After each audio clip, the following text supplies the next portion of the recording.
Gamecock fans are oddly quiet about the new probable hire of Paul Mainieri for the baseball team. I found that really odd, Cole, that a lot of Gamecock fans are not tweeting about this on social media. You would think, because anything will light up social media these days, right? Even whether or not Caitlin Clark, who's only played 9 games in the WNBA, whether or not she should be on a team, and people coming out like experts like Gino Auriemma and the coaches on the team coming out and saying how they feel about it and why the decision was made. People still argue with that anyway. But Cole, it's kind of confusing me why Gamecock fans are not weighing in super heavily on this probable new hire. Don't we know that today at 4:00, the South Carolina Board of Trustees is supposed to meet to approve potentially this new hire? What sport? You said yesterday there was another sport where they're volleyball, softball. Softball. Okay. Yeah. Wow. Same year. Softball and golf. Baseball. There you go. Yeah. So it's not a guarantee that the Board of Trustees is meeting today about Paul Mainieri, but there is way more smoke about this hire than any other name that has been considered up to this point. Welcome to Wire to Wire. He's Cole Bryson. My name is Diesel.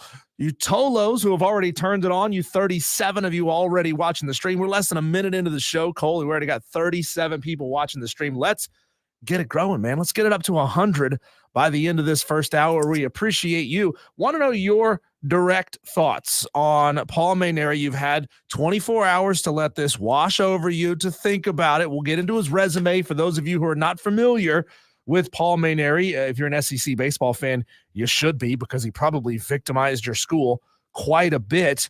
But looking around, Cole, the media landscape, what people online, what people in the media are saying about the Paul Mainieri hire. Chris Phillips of SEC Unfiltered called it out of left field, perplexing, and that it left him speechless.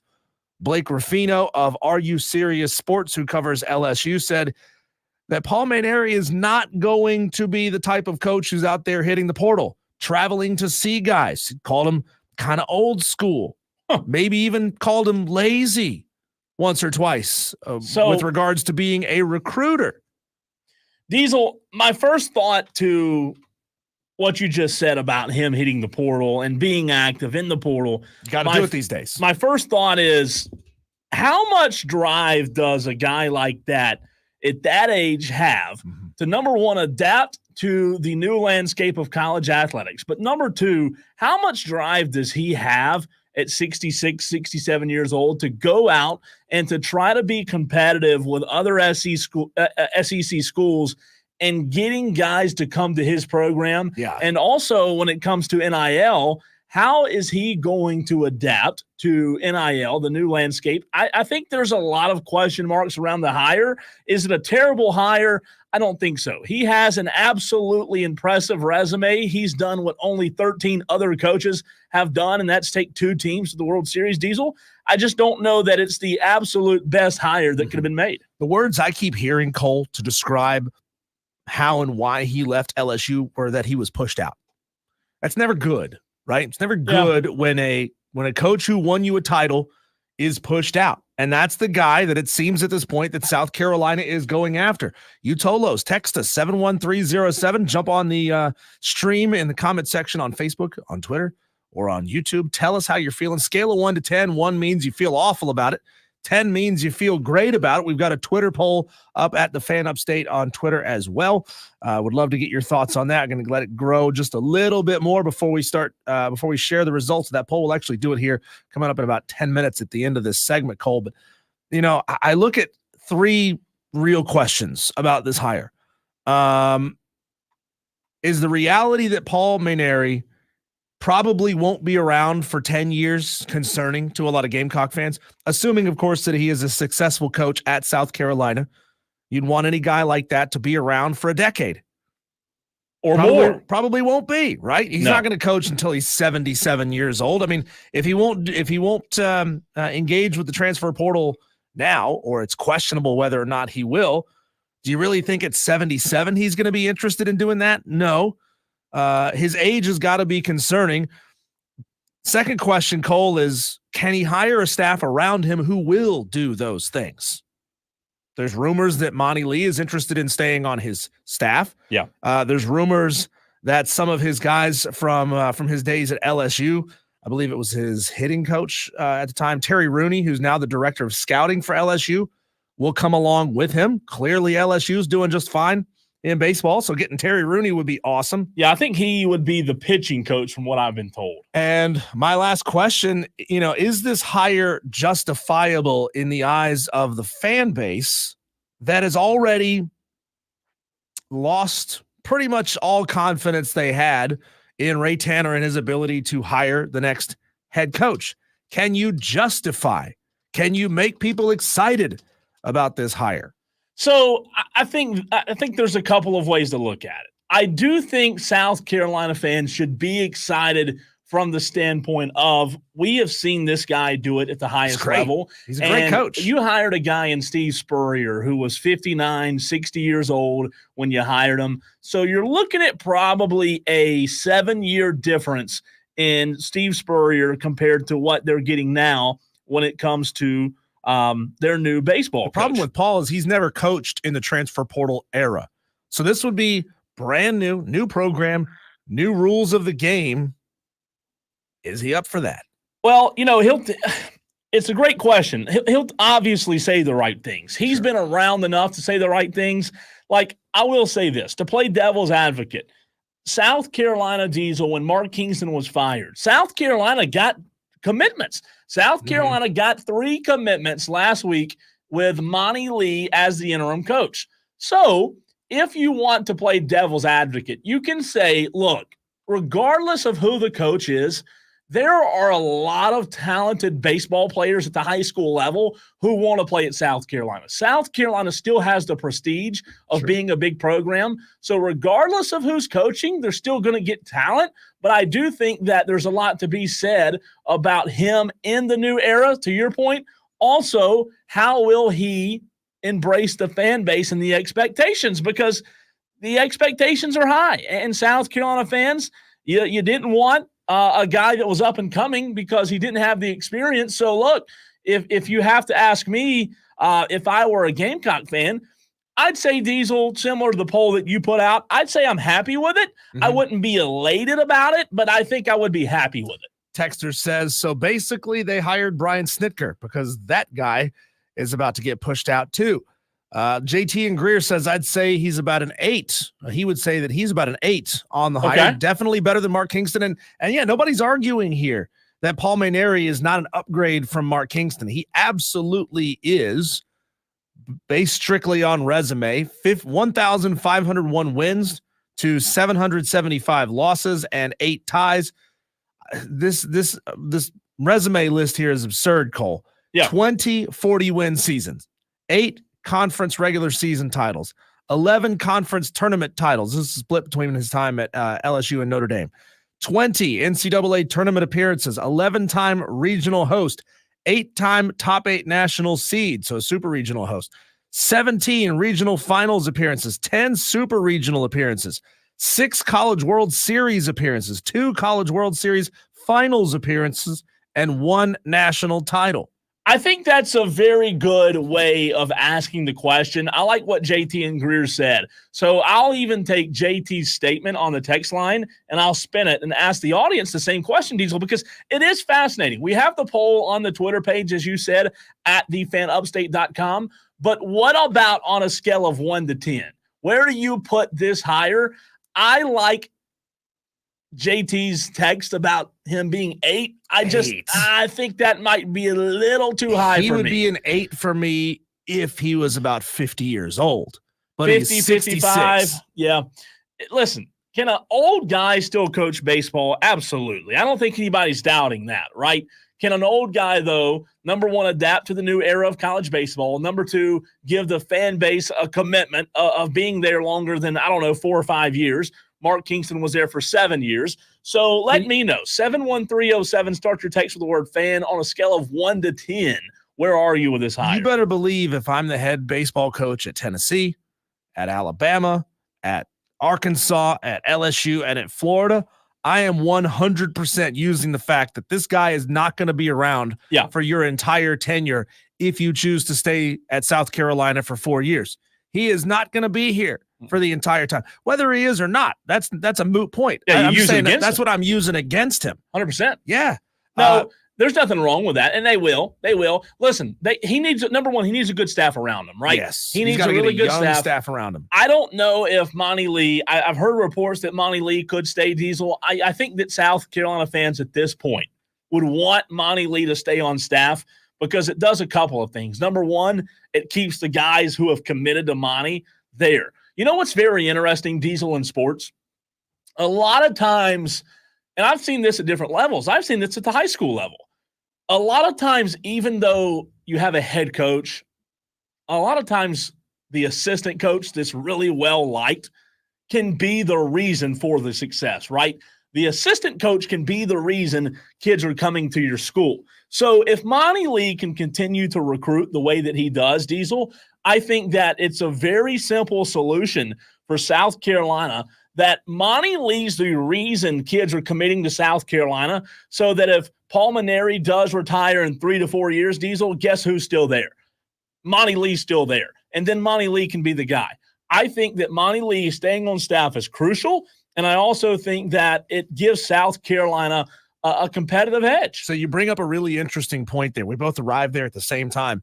4 to 5 years from now, Cole, when Paul retires again, if Monty Lee is still on staff, would you then look at Monty Lee like a coach in waiting? Because it feels like last week, as we were talking about Monty Lee's candidacy Thursday and Friday, it felt like a lot of Gamecock fans were punishing him for his time at Clemson. Don't want him because he's been at Clemson. Don't want him because he's been – the dude only won 65% of his games. I mean, he didn't get them out of the supers, get him into the supers, sure, but he won 65% of his games, and circumstances are different at South Carolina than they were a couple of years ago at Clemson. So is doing 4 to 5 years on Paul Mainieri's staff enough for South Carolina fans to say, okay, I think Monty's done his time.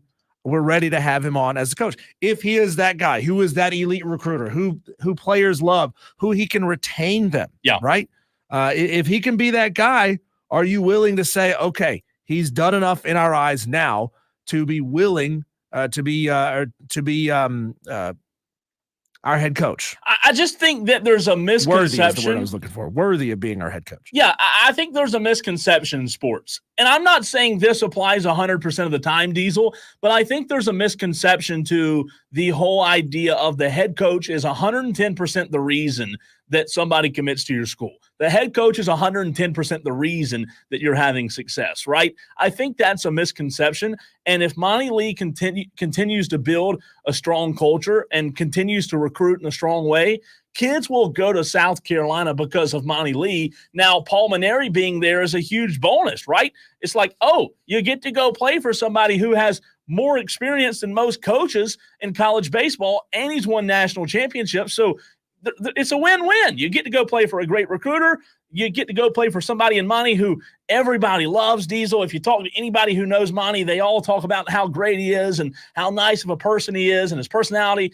And then you do get to go also play for the old guy, right? Like the one of the best to ever do it in college baseball. Sure, he's old, but it is like a Spurrier type at the end of Spurrier's career. I don't know if that's a complete fair comparison because Paul Mainieri is much older than Spurrier was when he was hired at South Carolina. He was 59, but it's a very interesting argument. It's a very interesting point because if Monty Lee doesn't stay on staff, I think it could hurt Gamecocks. Look, every hire in college sports is risky, right?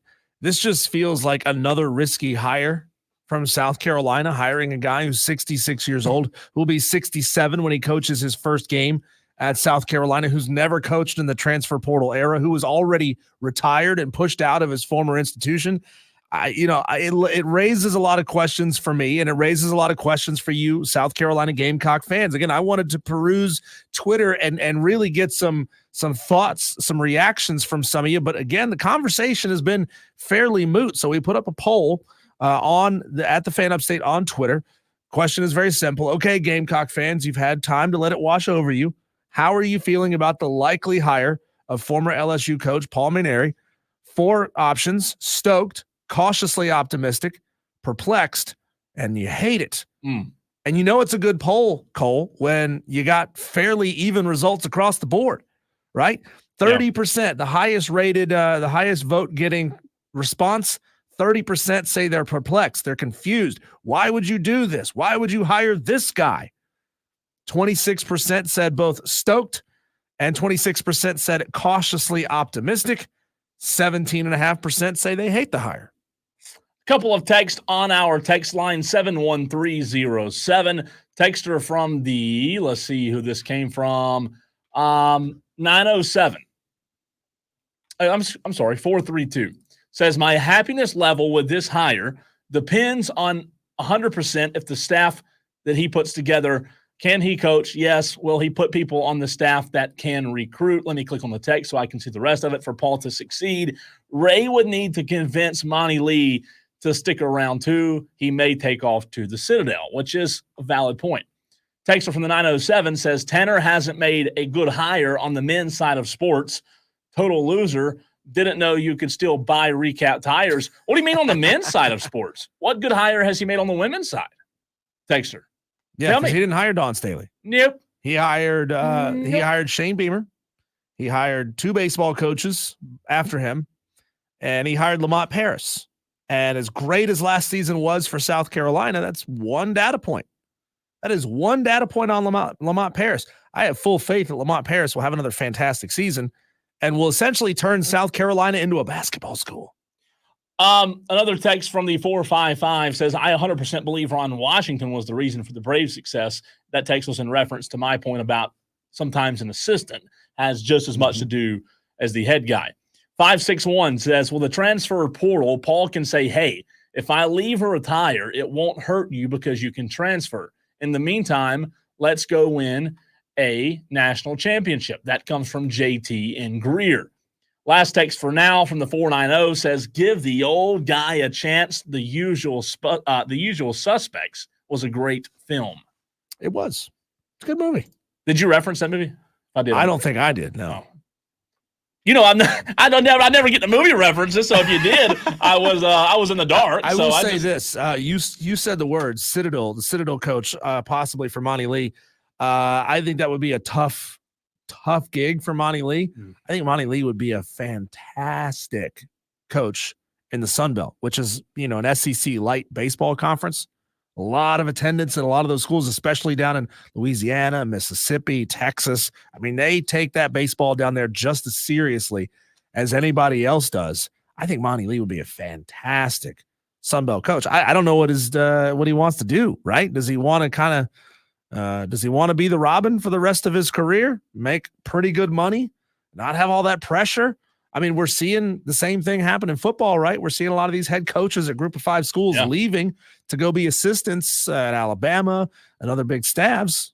I mean, maybe Monty Lee is happy being an assistant from now on. He could be. Look, there are a lot of people who have realized in the past, 5 years that, hey, I'm happy being an assistant, right? Yeah. That's been a common trend as of late. Maybe he is.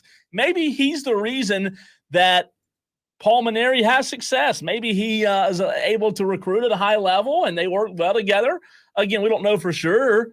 We don't know 100% that Monty Lee's staying. We've heard reports that he wants to, though. So it's interesting. It really is. Continue to get your thoughts in on the Gamecock hire. 71307. Start your text with the word fan. Phone lines are open as well. 844-FAN-PHONE. Something that we didn't get to a lot of yesterday. We didn't really dive deep into it, Diesel. Did Dan Hurley make the right decision? We'll discuss it next.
If you missed the last segment, there are several ways you can go back and hear what Diesel and I had to say about the potential new South Carolina baseball coach. The Odyssey app has the rewind feature. We encourage you to go there. Also, if you follow us on the Fan Upstate on X at the Fan Upstate, that last segment is up there. It was just posted a few moments ago, so check it out there. Give Diesel a follow at Diesel on Radio. I am on Twitter or X, whatever you want to call it, at the Cole Bryson. You can give us a follow and stay in touch with us there. All right, Diesel, did Dan Hurley, who met with the Lakers, I would assume the Lakers offered him, I don't know, $8 million, $9 million. I don't know if they offered him $10 million. Do you think they could put all that money in one Brinks truck, or did they have to rent two? They probably have it in the stadium, in the arena. So he met with the Lakers what was it, Friday, I believe. He met with the Lakers, had the weekend to think about it, maybe met with them again on Monday, and said, all right, I'm going to stay in the amazing city of Connecticut, or the amazing state of Connecticut. Wanted to stay in Stewers. I don't know that anybody has ever. Again? Stewers. You said Stewers. I don't know that anybody's ever chosen Stewers. Is that right? Stewers? Well, I mean, Over Gino LA? Auriemma did. Well, Gino's an idiot because of the audio that we're going to play later in the show, Diesel. But, there's a lot to talk about with Dan staying at UConn. You said it yesterday. I think it's great for college basketball, obviously. But I guess the question becomes, does Dan Hurley really believe in what he's doing at UConn, or was there something about potentially coaching in the NBA that he just wasn't all the way sold on, Diesel? Well, it makes for a more compelling conversation if we could say it was clear, black and white, one or the other, right? The answer is probably somewhere in the middle. Maybe a little both. I think he loves what he's built there at UConn. Maybe it really bothers him that he had to rebuild his program after winning a national championship. Maybe it doesn't. Maybe he's the modern era of coach who's good with it. He's like, you know what? I don't care. Leave. If you want to leave, I'm going to win titles without you, right? True. Because clearly he's shown that he can do it now. So he's elite at identifying talent, or those on his staff are elite at identifying talent, and he's elite at getting them to play like a team very quickly. That's what a coach's job is in 2024. It's identify talent in the portal, get them to your school, and get them to play as a team quickly. And he's able to do that. So he's kind of put himself in a new echelon of coaches who can really work this portal the way that it's supposed to be worked, or the best possible way you can work it at this point, and be wildly successful. I'll tell you this, Diesel, a thought that I had that I haven't heard from many other people, that I don't think enough people are talking about. You know what a lot of it, in my opinion, a lot of it has to do, Diesel, with Dan Hurley is a winner.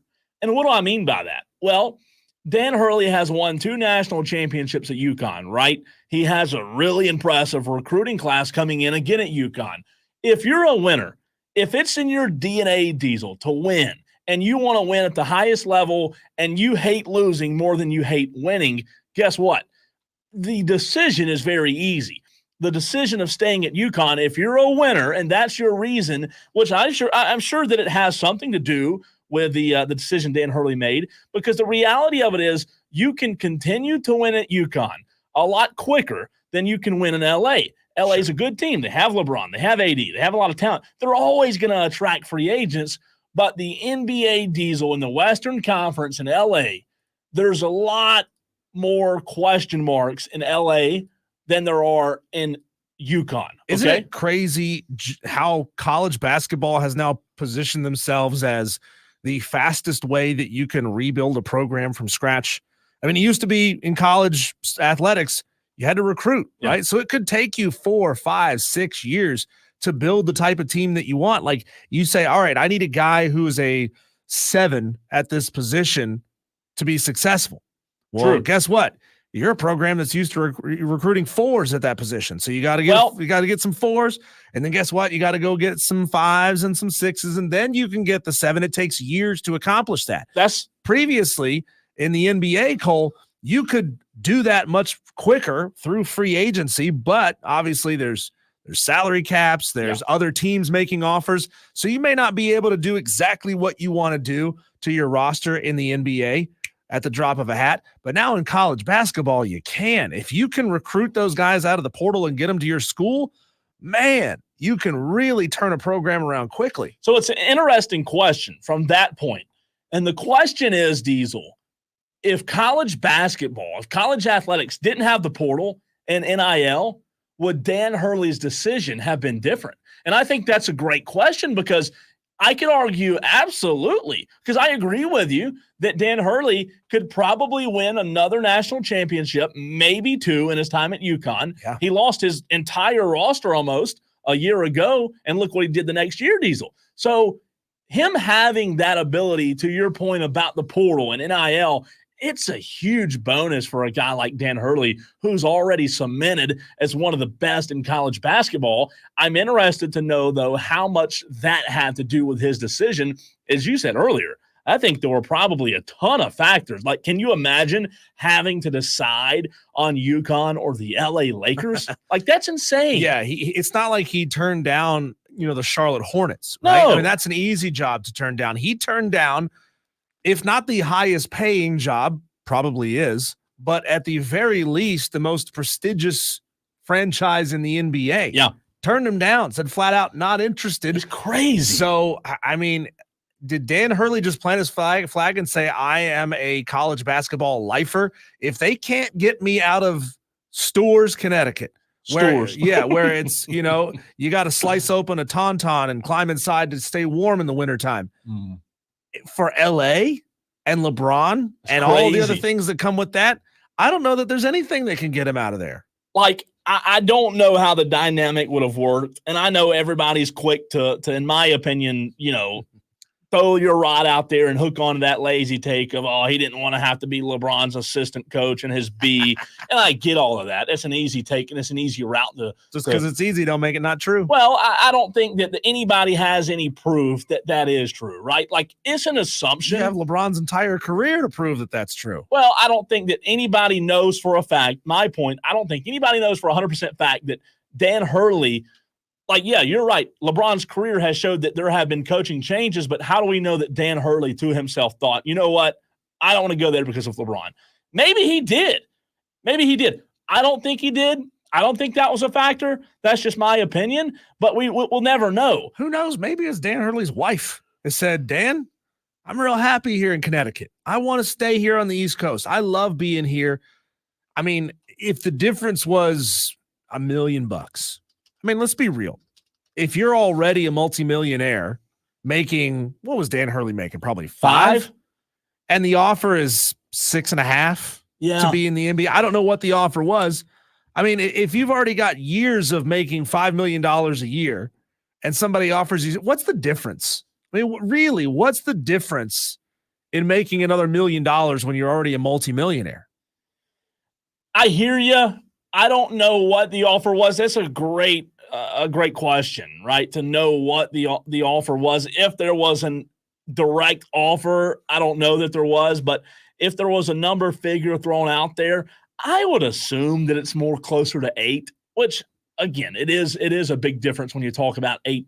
It's a big difference when you talk about $1 million. $1 million is a lot of money. However, there must have been something that swayed Dan Hurley to say, you know what? It's just not worth it. Would people have forgotten about Dan Hurley? Would Dan Hurley's legacy have been tarnished? So this comes from a website I've never heard of before. Okay, never heard of this. Mediaite. Yeah, like Media. All right, bro. From yesterday, it says Dan Hurley turned down a $70 million offer from the Lakers. Wonder how many years that was. Yeah, never heard of this website before. Can't talk about its veracity. If it was 10 years, it'd be what, 7 a year? I don't know that they'd offer him a 10-year deal, would they? Maybe. Do they offer that? You think they would have talked about a 10-year deal? This says here Dan that it was Hurley? reported by Adrian Wojnarowski. A 6-year, $70 million Whoa. deal. So that's north of $10 million a year. That is $11.6 million a year. There's no way you turn down 11.6 a year, is there? Because he is currently on. Let me guess. He's on a 6-year deal at UConn. Take a guess of what the number is over 6 years. Over 6 years? Yeah. 27. 32. Ooh. You're not far off. Ooh. You're not far off. Okay. So, I mean, this would be tripling his salary. He's a better man than I am. Yeah. All right. I'm out. See you later. How much does it increase your cost of living to move to LA? It does. It really does. I mean, are you doubling or tripling your cost of living in LA? I mean, this radio studio would be $1 million home in Los Angeles. No, it would be. But I tell you what, it'd be worth it, okay? For that amount of money, for that pay raise, are you kidding me? I mean, if you're making $100 million, if you're making, 11 and a half a year, you can afford to live wherever you want to in LA. And who knows what the fringe benefits of being the coach of the LA Lakers is, right? I mean, they may set you up in a multi-million-dollar mansion and say this house belongs to the team. Guess what, Dan? It's your house now. He could have they could be giving him a Bentley to drive around in. They could be, you see it with SEC head coaches. They get like dining club cards, and they don't ever have to pay for their meals. So it's like, man, think about how much your salary actually goes up when you're not having to pay for anything. It's amazing, man. I think this story is very fascinating. I would have loved to see Hurley as the coach of the Lakers, just from the standpoint of it would have been fascinating to see if it worked. Yeah. I don't know that it would have. I don't know that it would not have worked. I would have liked to see it, though, because I think he's a good enough coach to do it.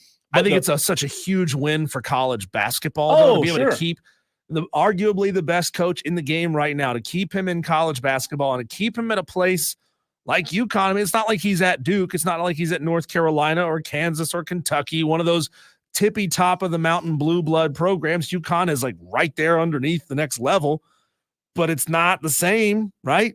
And to be able to keep him in Storrs, Connecticut, when he could have tripled his salary, made $11 million a year in the league. Whew.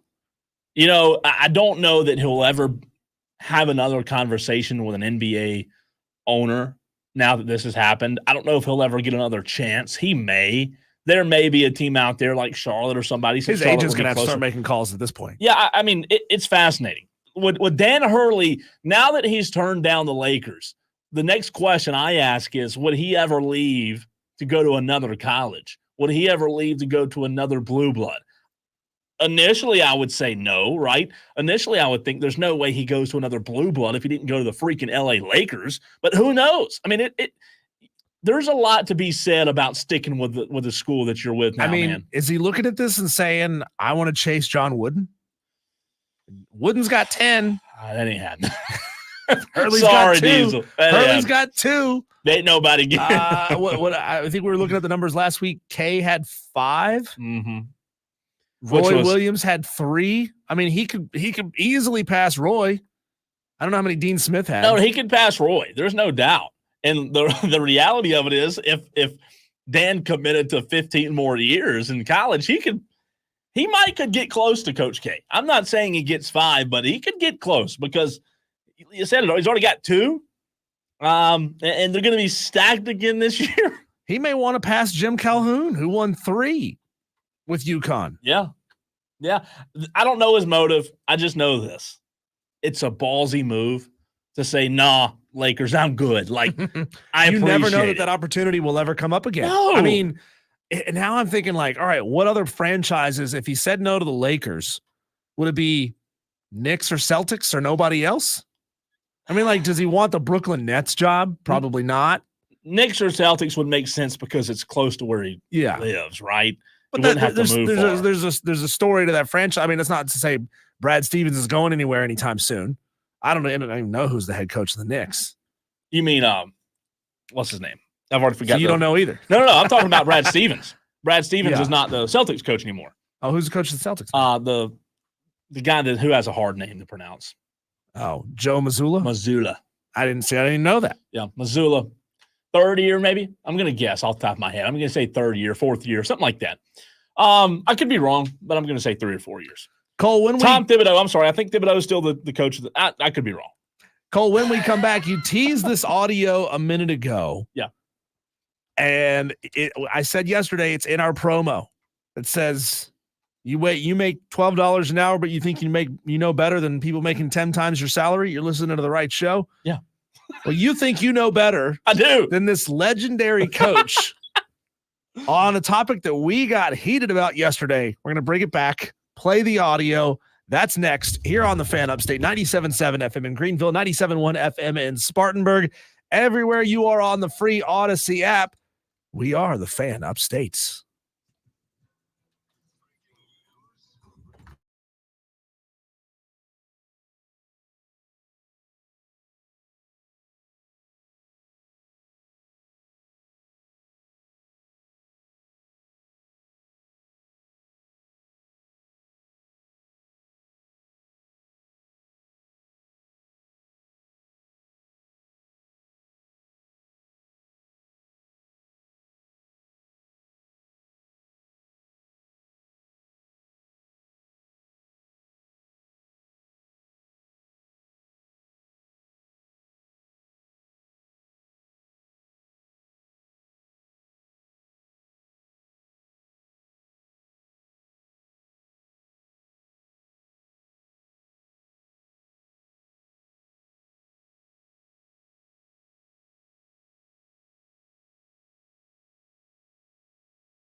So, Cole, I wake up today, open up Instagram, and I find a video of Rob Brown saying, I know that I'm the millionth person to have this take, but Caitlin Clark should have been on the USA Olympic basketball team. So you were saying he was right.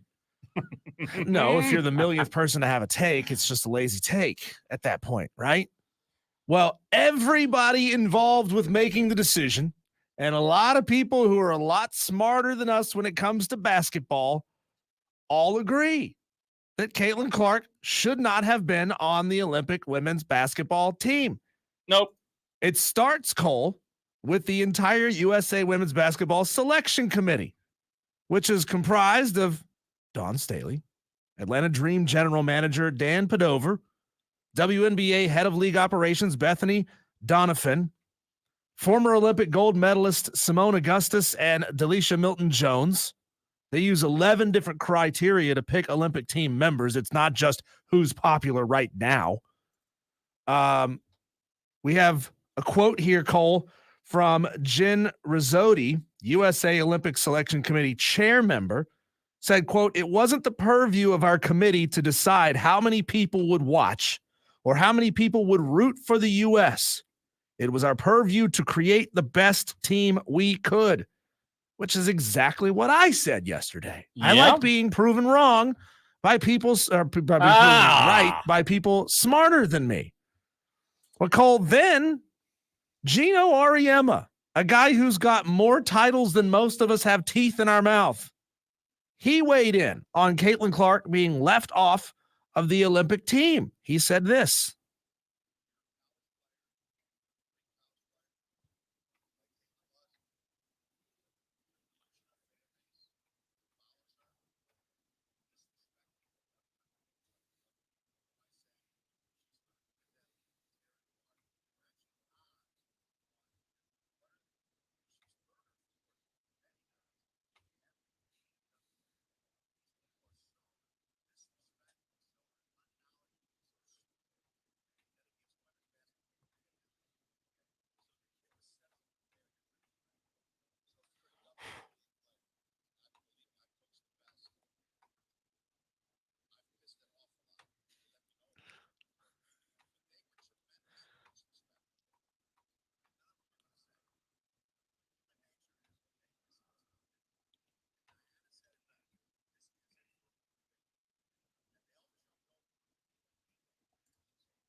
The physicality of that league, and she's a rookie. I thought Cameron Brink said something really smart. She said, "No, they're expecting this rookie class to be perfect." This rookie class isn't even one of the best rookie classes in the last 10 years. Oof. But they've been put out to be that because the way social media is today. How many people, Diesel, did you say were on the committee? 12? There are, it says here, yes, 12. So 12 people on the committee. I would ask each person, one by one on the committee. Start with you, then go to you, then go to you. I want to ask every single person on the committee, would you choose, if you were starting a NBA franchise and wanted to win, would you choose all the other players that made the Olympic team over Caitlin Clark? And I would love to hear their answer. So you're telling me that you would look Gino Auriemma in the face? Yes. You're telling me that you would look Dawn Staley in the face and you would say these words to her? No, Colonel Sanders, you're wrong. Absolutely. I would. Come on. I will have No, Dawn you Staley would on not. this show. I will call Dawn Staley myself and ask her if she can come on Wire to Wire again, because she was amazing the first time. And I will tell her on Wire to Wire, I think she is 110% wrong. You just do not pick any of those other players. If you're wanting to start a franchise, if you truly believe they're better than Caitlin Clark, you don't leave her off. You don't do it. Gino said it well there, and Cole, let's put that computer channel back into utility and play part of it again. We don't have to play the whole thing because it is a long clip. They didn't get a chance to hear it on the most stream. of it on the stream. You played most of it? Yeah, Okay. as soon as I saw Okay. that, I played it back.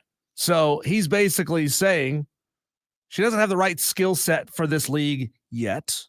She's a rookie. She's not tested. She hasn't done enough to earn it. She shouldn't be on the U.S. women's team.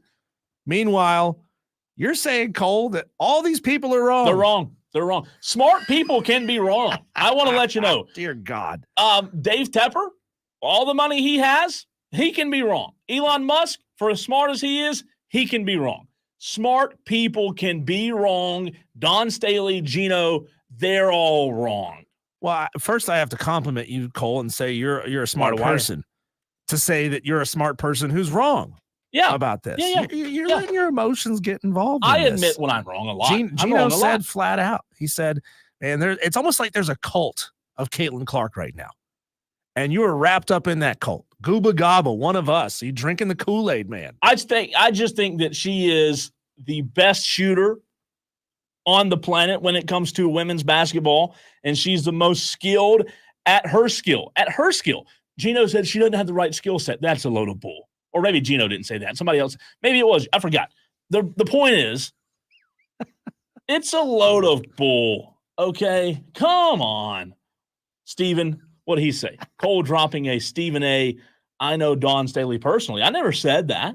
I just said I can call her. I have her number. I can ask her if she wants to come on Wire to Wire, and I'm sure she would.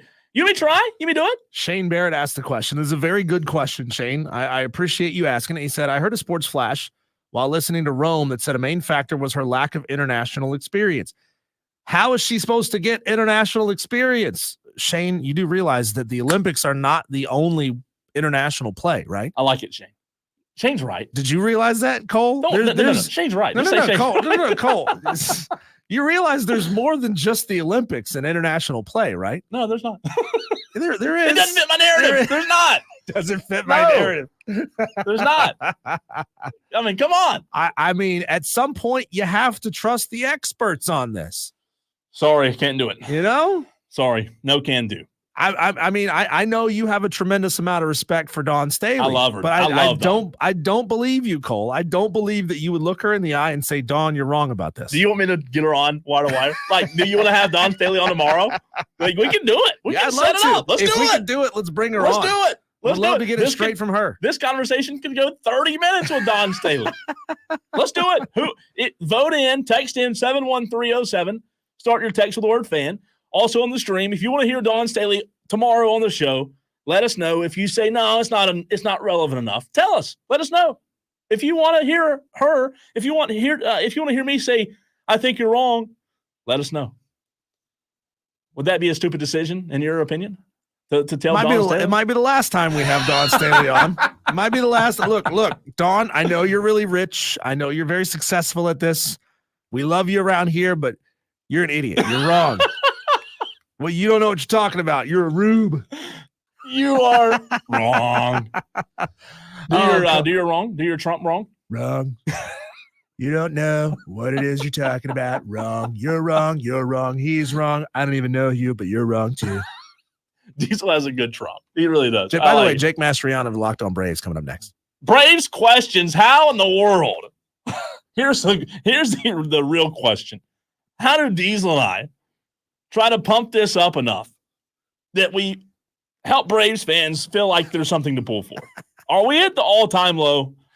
I don't think so, but we'll ask Jake just for the fun of it because it'll create content next.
Yesterday was a really good day because the Braves didn't lose. The Braves didn't lose yesterday because they didn't play yesterday, right? We talk Atlanta Braves. We try to cheer you up. I know that is a difficult job to do right now, but we bring on Jake Mastriani of Locked On Braves. Jake, we've seen the Braves this year lose some NL East games, most recent this past weekend to the Nationals. Are the Braves even the second best team in the NL East right now?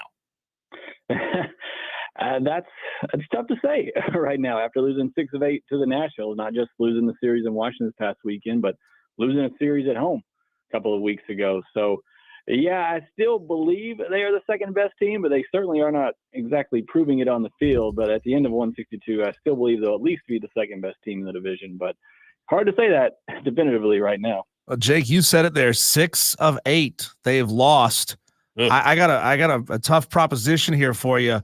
The stretch of games that they've got ahead, 3 against the very, very good Orioles, followed by a 6-game home stretch against teams that are just barely sub 500, the Rays and the Tigers. Come the end of this stretch, which is 9 games, where will they be in relation to the 500 mark? Will they still be above 500, or could they drop below it and join the Rays and the Tigers in purgatory? I think they'll still be above 500. It's like it has been for a while now. It's all just dependent on the offense. But I think the pitching is still good enough to take down teams like the Rays and the Tigers who don't have very good offenses in their own right. So, the Rays pitching, unless they just, continue to go with the 6-man rotation and call up these young pitchers that clearly aren't quite ready yet, I think the pitching will be good enough to allow them to at least stay 500 over this stretch and remain above 500. The good work they did earlier in the year has really helped them avoid collapse. I don't want to say necessarily collapse. That's over exaggerating, but it's kept them above water through this stretch that they've been on offensively. So I think they'll survive it okay, but maybe I'm still just have a little too much optimism right now. Hey, Jake, I want to ask you, in your opinion, other than the Spencer Strider and Ronald Acuna injury, what would you say is the main reason for the Braves just not finding success early in the season? It's the offense and it's the approach offensively. And look, I've talked about it a lot. The game has changed. We've seen the shift go away, and that's kind of created a new avenue for prioritizing contact. And, whether that's hard contact or weak contact doesn't really seem to matter, but putting the ball in play seems to be a bigger emphasis. And this year, for whatever reason, baseballs aren't flying quite as much as we've seen in the past. And this Braves lineup is built to slug. They are built to hit a bunch of home runs. And it feels like that's kind of been taken away, at least for right now. And the Braves just haven't been able to adjust to that yet. And it's still just, let's get the launch angle, let's keep swinging hard, and let's hope that these balls start to leave the ballpark.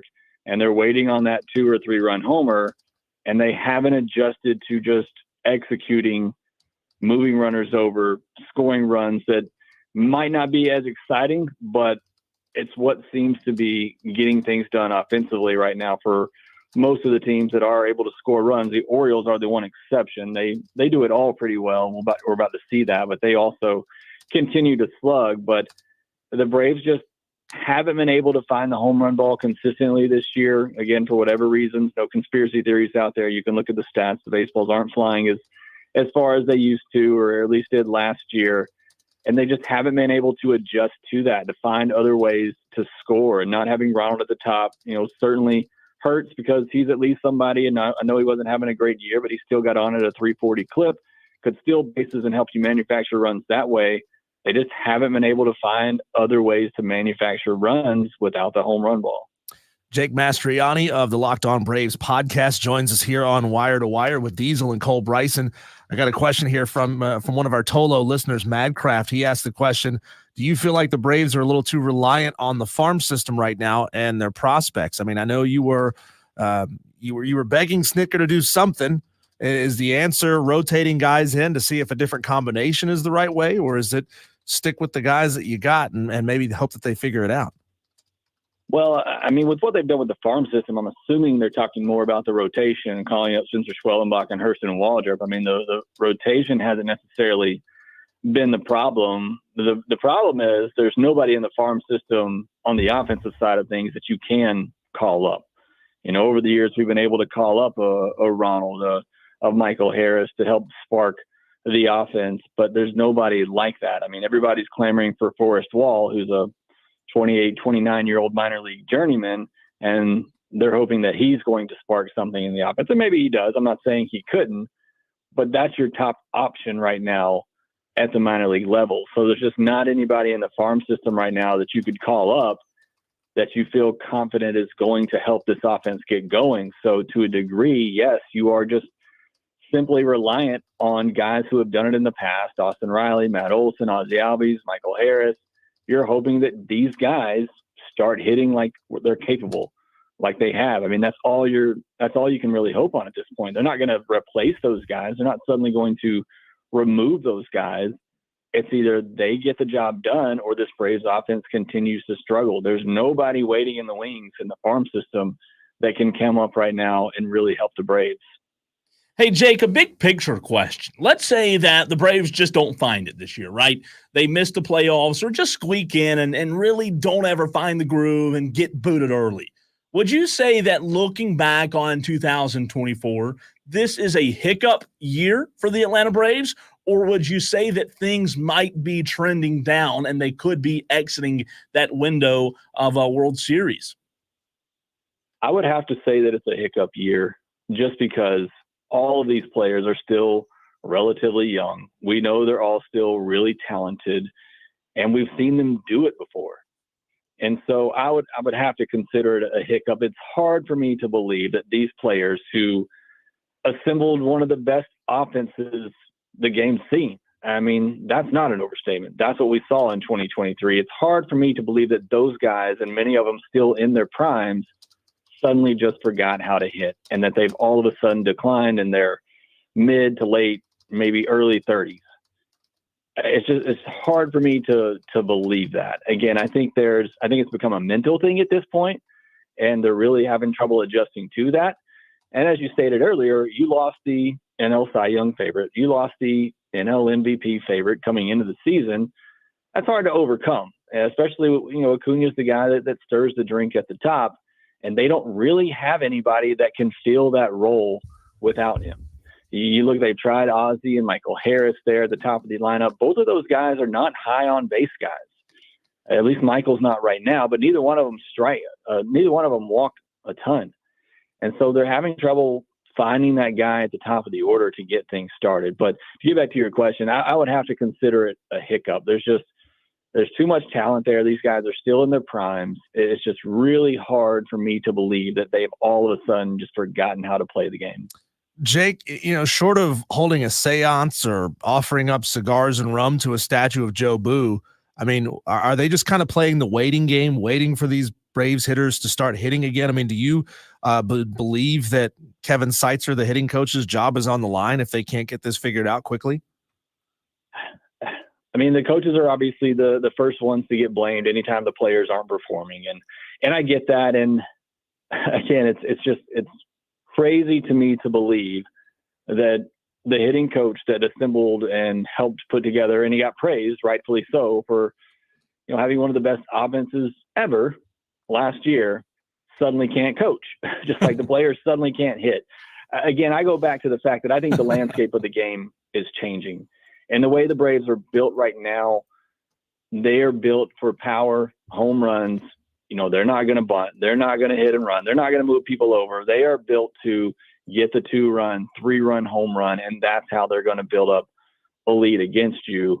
And if that landscape is changing where your fly balls aren't rewarded as much, then it's up to Kevin Seitzer to change that. It's up to the hitters to change their approach, and we just haven't seen that yet.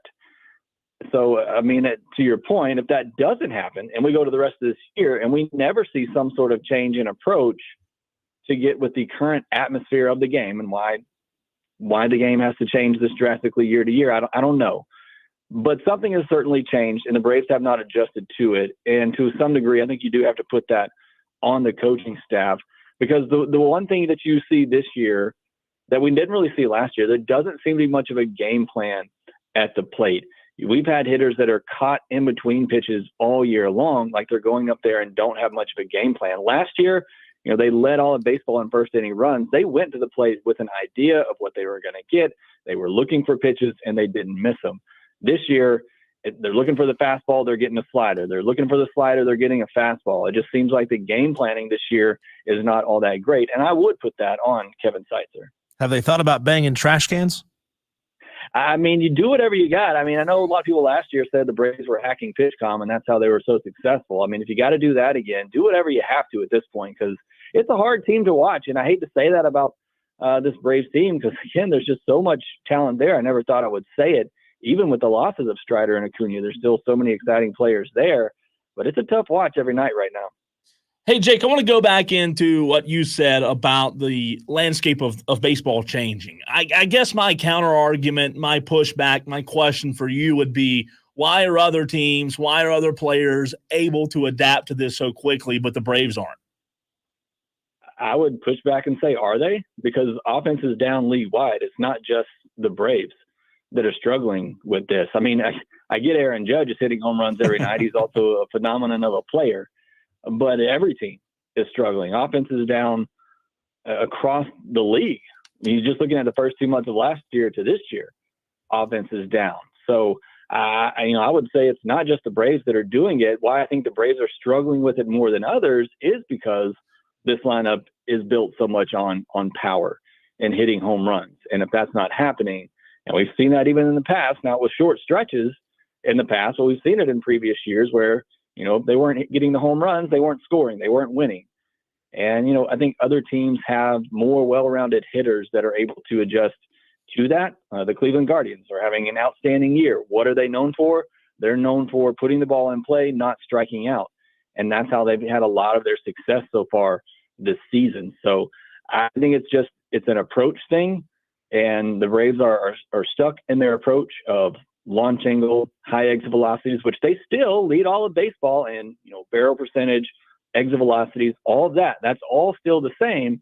The only difference is baseballs aren't leaving the yard now. And when that's not happening, this Braves team is struggling to score runs, and they have to adjust to that, or it's going to continue to be the same thing all year. Yeah, Jake, to put that into perspective, the Phillies, they have 7 guys hitting above 250. The Braves have 7 guys hitting above 250. Michael Harris is hitting at 248, but I rounded up just a little bit there. I mean, Trey Turner, obviously he's elite for the Phillies. He's tearing the cover off the ball right now.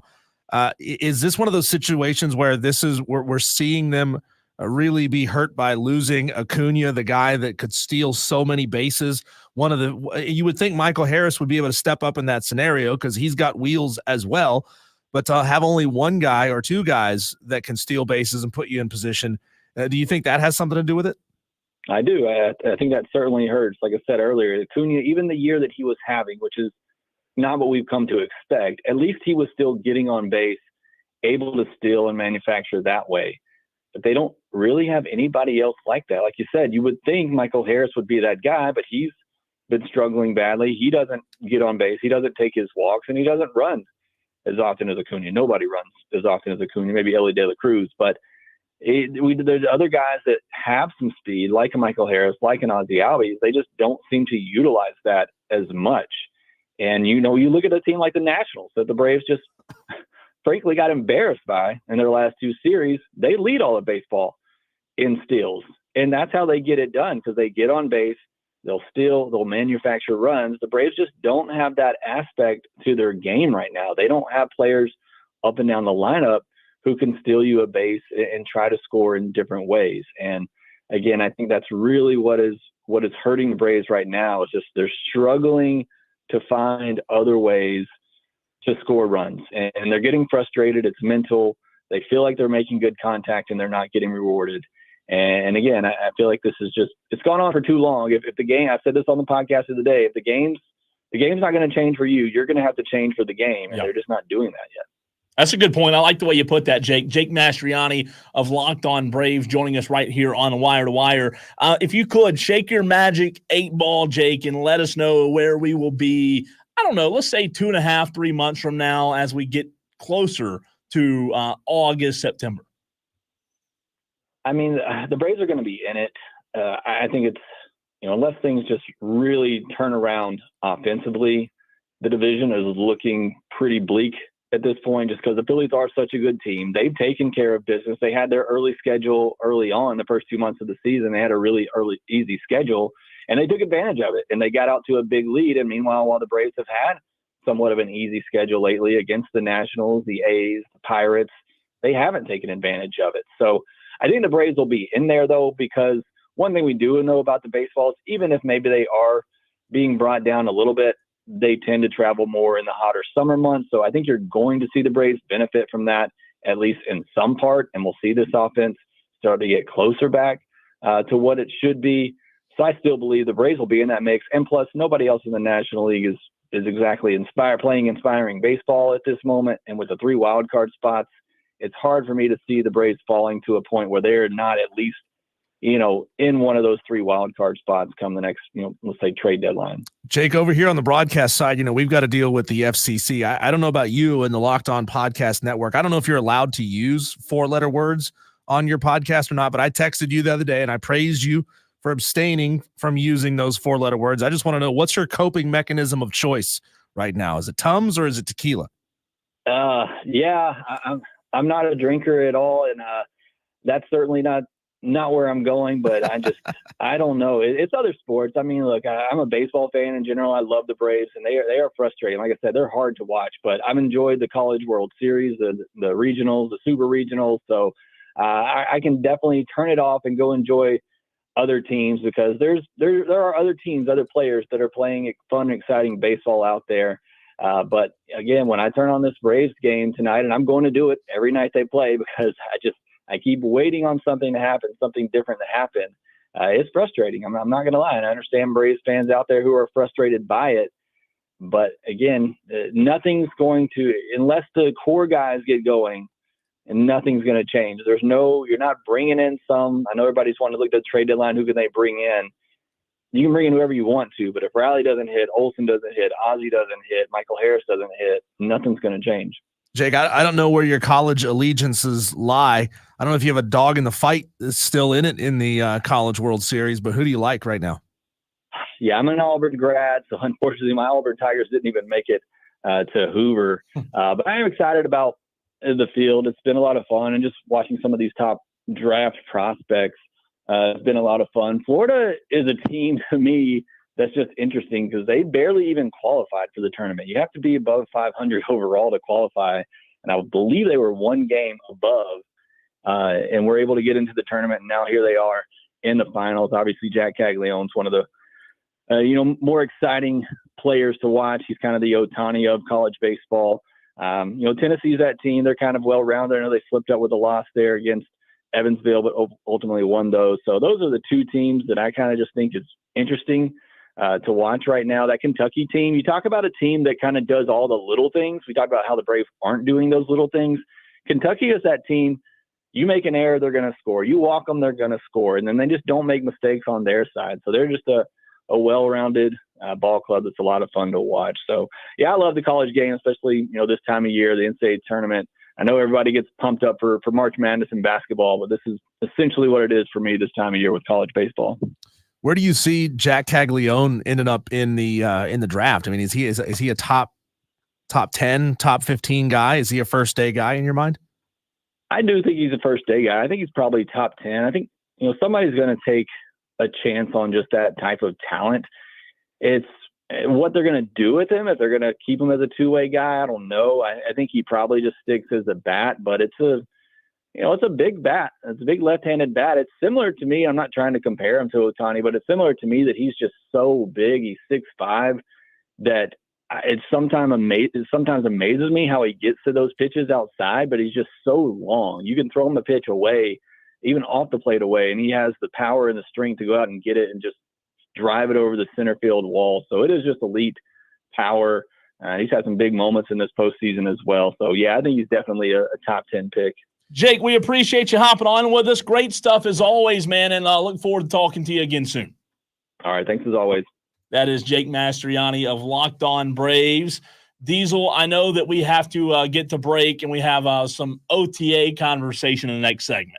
Yes. But I will get very quickly before you get into the OTA conversation, I will get into some depressing breaking news that I am livid about. I mean, just livid. It's ridiculous. I'm done. I'm done with this show. I'm done with sports. I'm done with. Let me tell you what else I'm done with. This might be a teaser. This might give it away.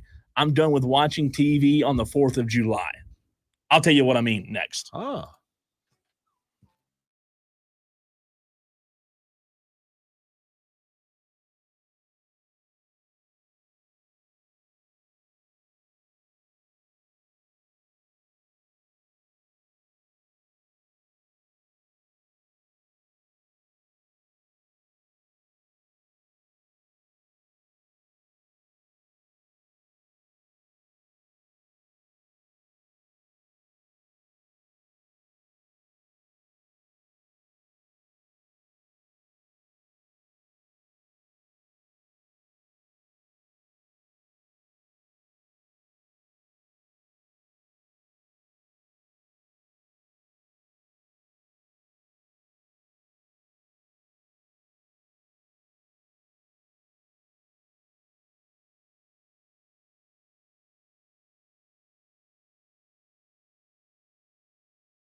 Diesel, the 4th of July, it's incredible. Everyone loves it for many reasons. Independence Day, we know, we get all of We that. should make it a holiday.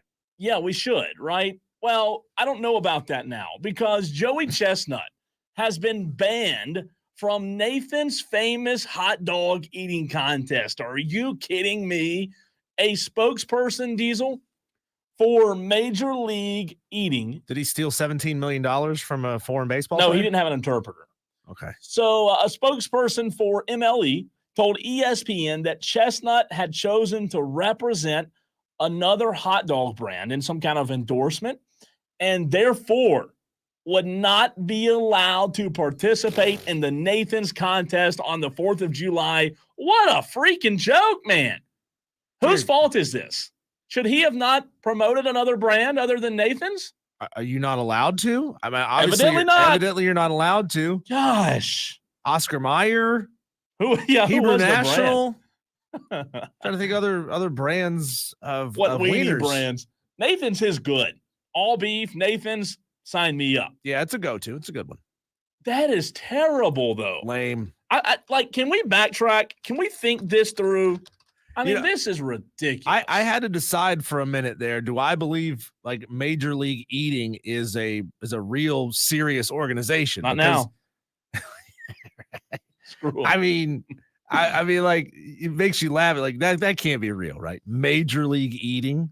That's not a thing. It is. It is a thing. It really is. They got rules committees. They take this stuff too seriously. Look at it's another instance of the referees making it about them, Cole. Yeah. So you have Shameful. You have Shameful. Ballpark Franks, which Yeah. I also like that brand. Nathan's, Oscar Mayer, like you said, Vienna Beef Franks, Hebrew National. Have you ever heard of that? I haven't. Yeah. Hebrew I just said National? Hebrew National. Oh, you did? Yeah. I'm sorry. I hadn't heard of it before. Hebrew National. Oh, it's the big yellow. I'm sorry. I take that back. I know what you're talking about. So I know there's a lot of wiener brands, but come on, man. Like slap them on the fist, slap them on the hand, and look, let's move on. You can't put him out of the hot dog eating You're contest. gonna put him in weenie jail? That's not right. Does he have to serve it out in the Oscar Mayer weenie wagon? Like, do you realize how much tradition you're just ruining? Like, how many times has he won it in a row now? Like every a year? billion? It's always him and the Japanese guy. Maybe they want more parity.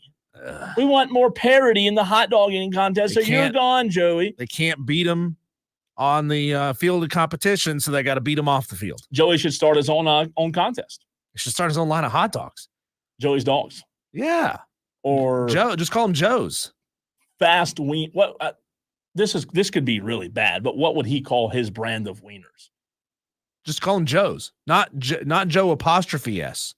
Just Joe's, like a plural. Like, Joe's. just like dogs. Yeah. You can, I was you just call a hot thinking dog a something. dog. We could just name call it it a something Joe. really, really funny. I wouldn't call well- it a chestnut. With the way that he can rapidly scarf him down, I was thinking there might be a lot of good options there, but that's disappointing. Yeah, and Come I know on. the word glizzy is already taken. You can't have that, Joe. Yeah, that's true. Yeah. Madcraft did tell us it was a vegan brand.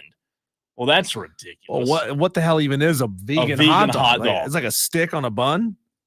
A vegan? A vegan What is dog. that? Now, see, now you kind of lose. If that's the case, you lose a little respect for Joey Chestnut. What are you doing, Joey? How do you even make What like are you what doing, is Joe? that? Did he think he would get away with it because it's not a real hot dog, plant Maybe based so. or whatever it is? Oh, listen to this.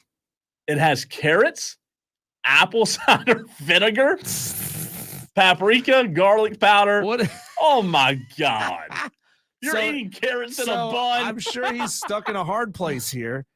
He can't. He can't argue that it's not a real hot dog because it's made of carrots and twigs. That's and true. things like that. Because then he'd probably have to pay the money back that he earned from advertising this vegan product.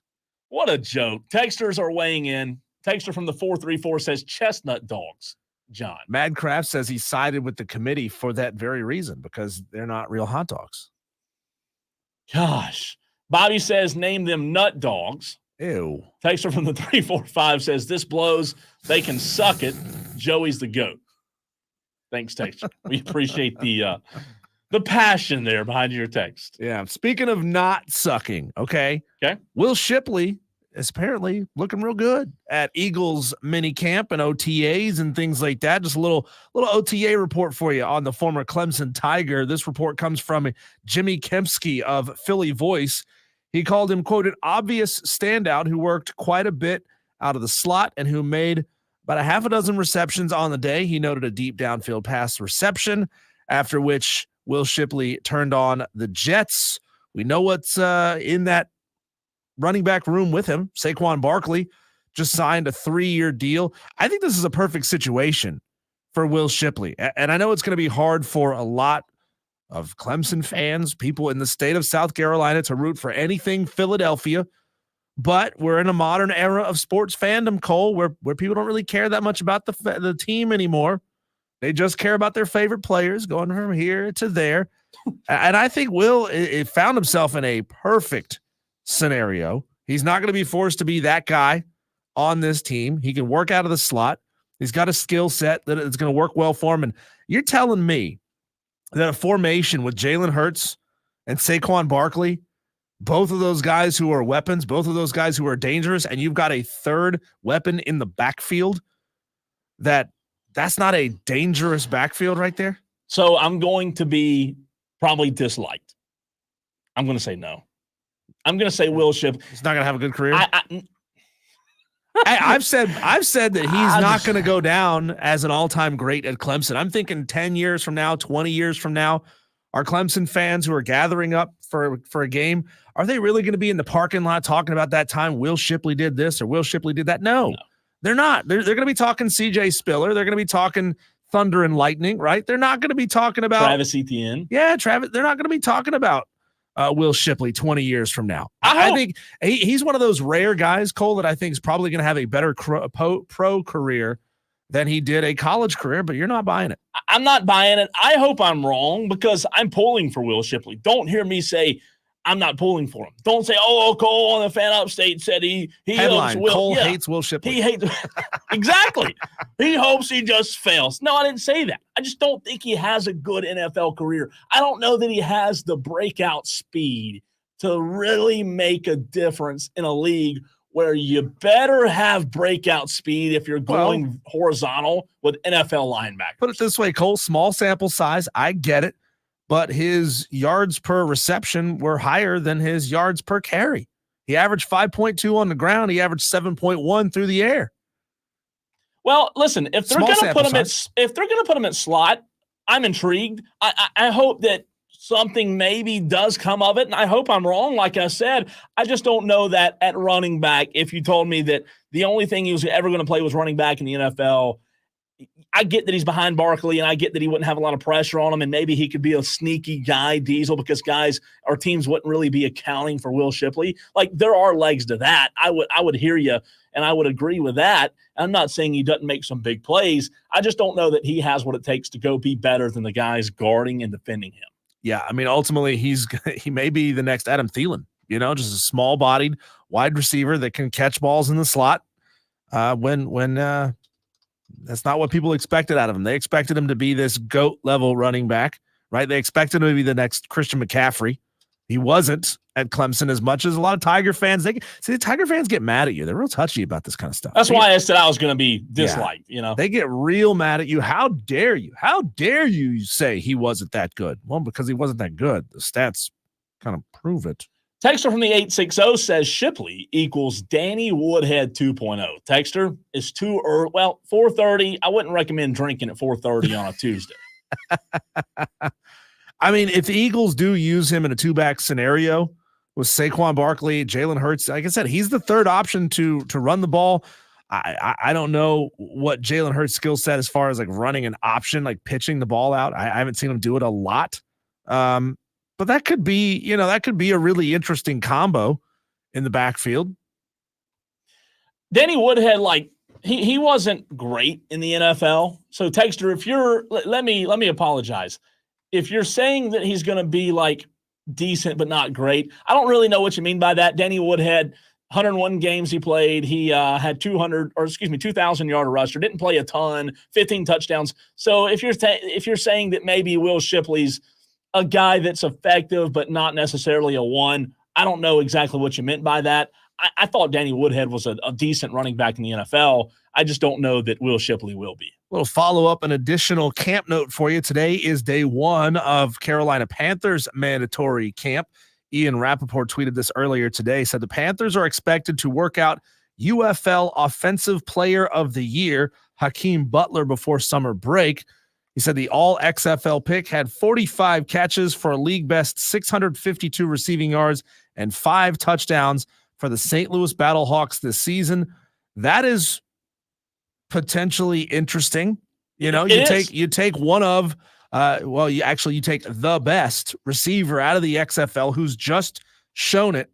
Not in arena, not in CFL where the field is like 100 yards wide and 600 yards long. I mean, you're actually showing it on an American football field just weeks before entering Panthers camp. I think that's a really good addition for the Carolina Panthers.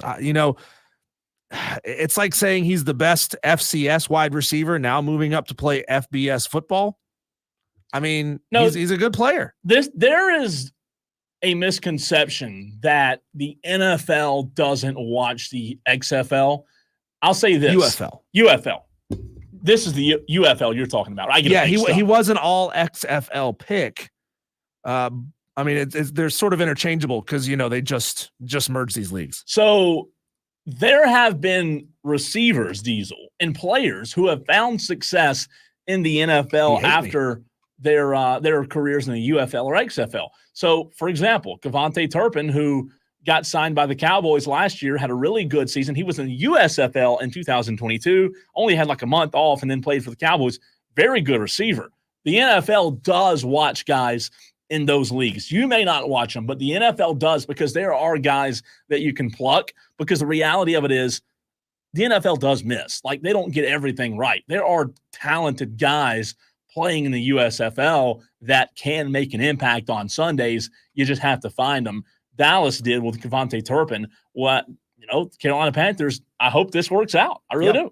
We're going to make that a regular part of the show. I guess an irregular part of the show as these reports and things start coming out. We'll be looking at former Gamecocks, former Tigers, Carolina Panthers stories, Cowboys stories, things like that. These little mini camp reports that you guys are definitely going to be craving over the next couple of weeks. We'll be bringing them to you on the show. So the question about OTAs that I have before we hit a break, Diesel, was David Tepper present at OTAs, or was he perched in a office? I don't know where they have the OTAs in Charlotte now. Maybe their main practice field. I'm not sure, but was David Tepper there? Was he leaning over? Was he watching or guaranteed involved? He was there? Yeah, guaranteed he was. I mean, so I have a genuine question here. So he was a hedge fund manager, I believe, before he bought into the Carolina Panthers, and before that was the Steelers. Does he have to quit doing all of those things, or does his business basically run without him? I'd say B. B. Okay. Yeah. I mean, how involved can you be if you still need to run your massive business, right? And maybe that's part of it. No, it could be. He probably has a phone call, right?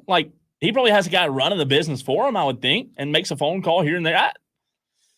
I would just say, Diesel, I doubt David Tepper's turning down money, Yeah, that's. I mean, you would hope that he was diving headfirst into running a football team. You would hope, but I mean, you would think in general sense. I mean, with that guy and his skill set, I mean, he couldn't manage a Bojangles.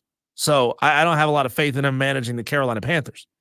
Over under on how many weeks we go. So we're in middle of June right now. So we have 2 weeks of June left. We have, let's say, 4 of July, so we're at 6. And then let's add 4 more for August. So we're at 10. 10 gets us all the way almost to the NFL season. Over under on how many weeks we go until David Tepper is in the news again. I'll set the over-under, Diesel, at 4.5 weeks until Tepper's in the news again. What do you go? Let's see. I want to know, when was the restaurant incident? 3 weeks? That was a month ago. God, that was only a month ago. So I think Julian Council made this reference the other day, so I can't take credit for it. He did. Those days without an incident plaques that you see at big industrial sites. We're now at 30 days, roughly 30 days without an incident. So 4 weeks or so. Do we really believe that Dave Tepper can make it to 60 days. Can he go another month without doing something? What did I say? stupid? 4.5 weeks? Is that what I said? 4.5 weeks from now is when. So I say that's the over under. So you go. You said under. I'm gonna go under. He can't do it. He can't not. The only thing that might make this harder for me, Cole, is there's not a lot of opportunities for Dave to be Correct. in the public Well, eye. that's what we think. That's what we think, right? I mean, he's. Oh man, maybe when he gets into this like Jets joint practice. I mean, I could see him throwing punches at Sirianni. God, that'd be bad. That'd be bad. Not What? Sirianni. Are you talking about the Jets coach? Yeah, Robert Saleh. Saleh. Yeah, there you go. I Sirianni's the Eagles coach. wonder what like I'm disappointed that Wofford doesn't host the Panthers anymore for training camp. Disappointed. It sucks. It flat out sucks. I wonder if David Tepper even knows like what Spartanburg is. Spartanburg. What? What are you talking? Woff? Oh yeah, I did hear about Woff. No, it's Spartanburg. Spartanburg to him is just the landing pad where he touched down his helicopter to come watch a practice one day. Probably correct. All right, before we hit a break, quick breaking news. South Carolina baseball has not yet made it official. However, South Carolina has made it official when it comes to softball. Let's see here. I did get an email that South Carolina has named Ashley Chastain their next softball coach. So they also have named a new golf coach. So Diesel, it's 4:42. We have a new softball coach. We have a new golf coach. Is the meeting over? Were they only voting on 2 today? If the meeting is over and they did not vote on a baseball coach, Wow. do we believe that bodes poorly for Paul? That's weird. Like the Mainieri. meeting has to be over, right? Because they wouldn't send press releases out till the meeting's over. Right. Wow. All It's right. not like they're putting white smoke out like the Vatican, right? So here's to pull the curtain back. Diesel and I have gotten 2 emails with this breaking news with the softball hire and now the golf hire. They would probably leave the baseball for last, we'd assume. So during the break, do we get another email? Well, stay tuned and find out. He's Diesel. I'm Cole Bryson. This is the Fan Upstate.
You gotta love when a tease comes to fruition. I set that one up on the tee, and South Carolina nailed it out of the park. Diesel.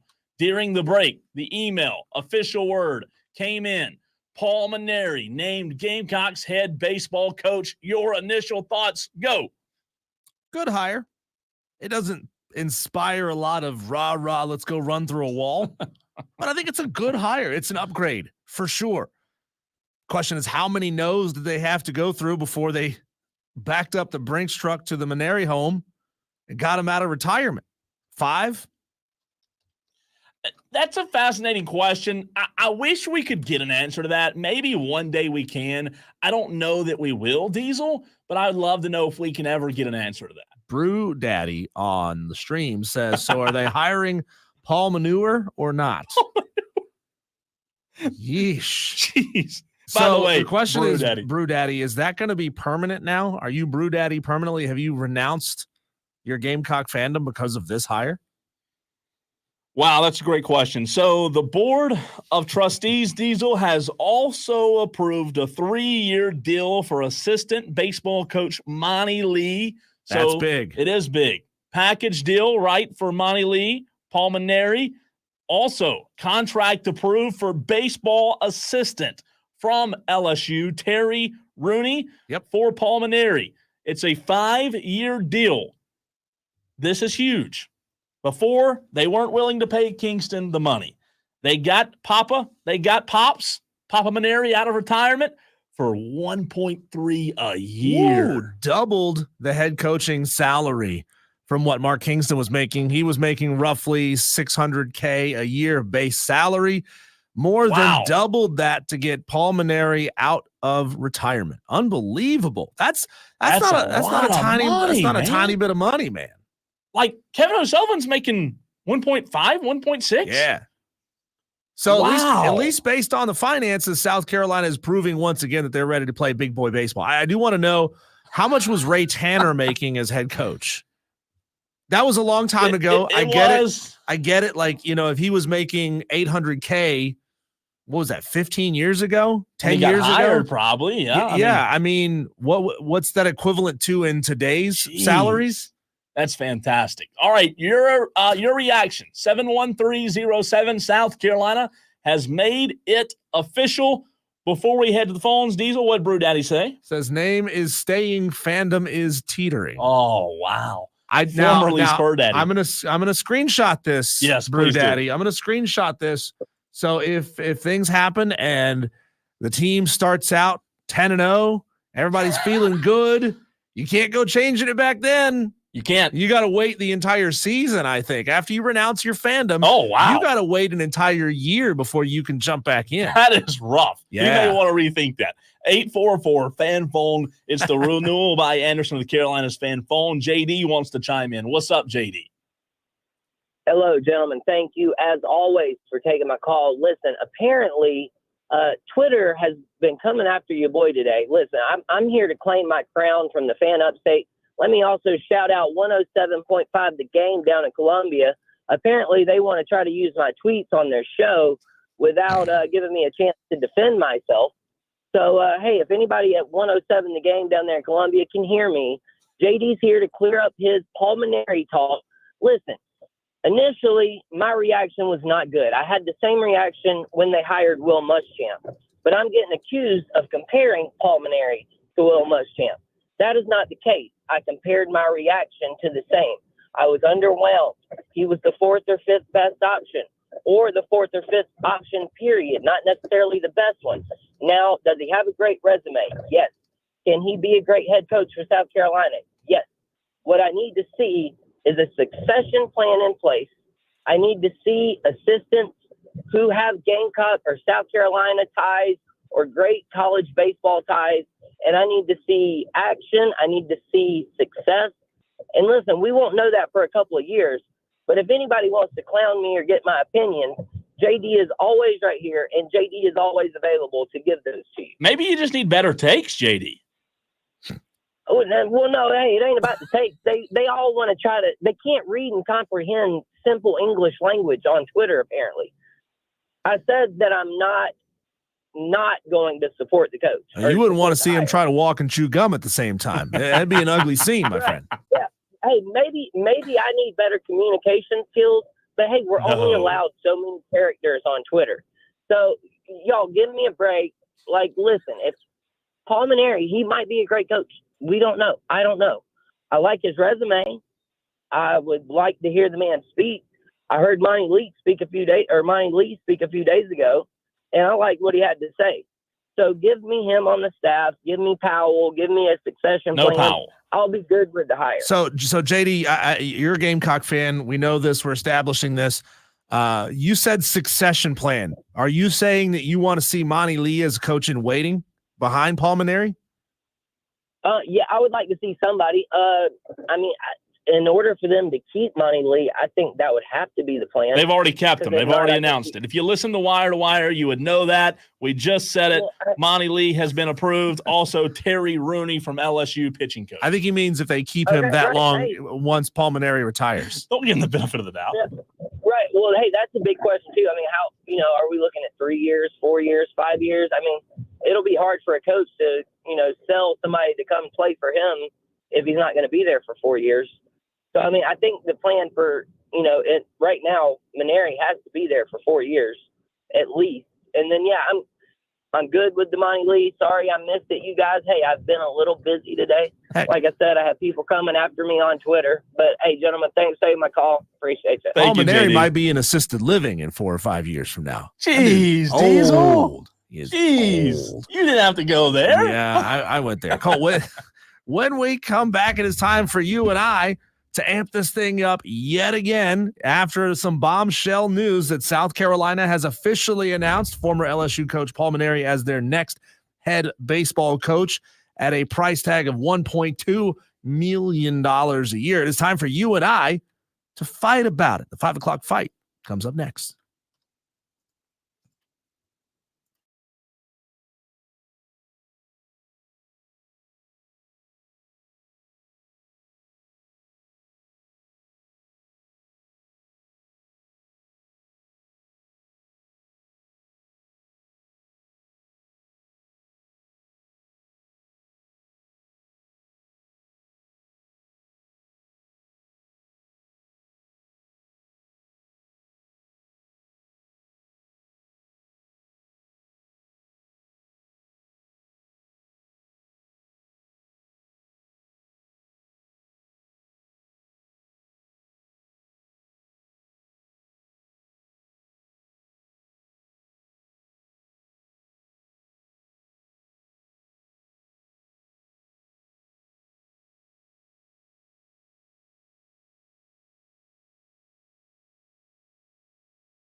All the news is official.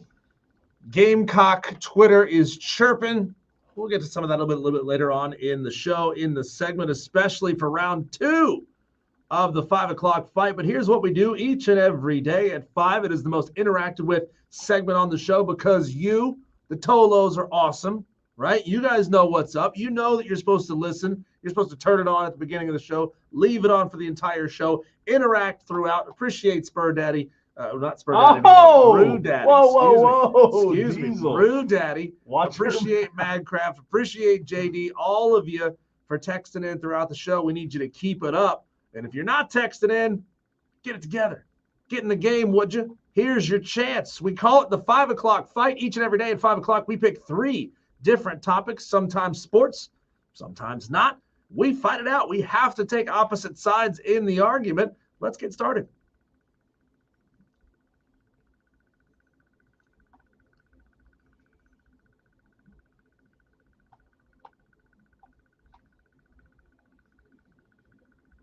And how you can weigh in is you text 71307. Start your text with keyword fan.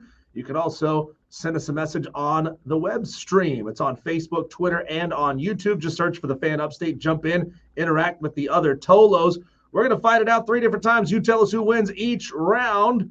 Let's get started.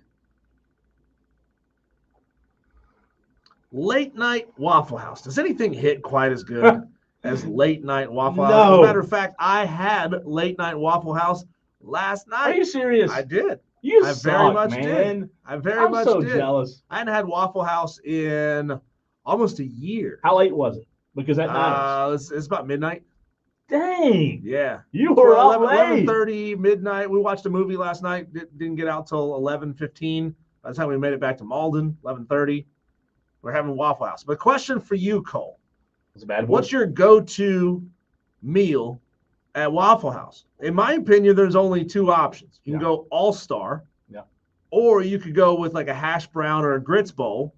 You can put sausage in it. You can put bacon in it. You pay them enough. You sweet talk the lady behind the counter with only 3 teeth. She might put both in there. You never know. But the question is, what is your go-to late-night Waffle House meal? The hash brown bowl or the all-star breakfast? It's definitely the all-star. That's all I get.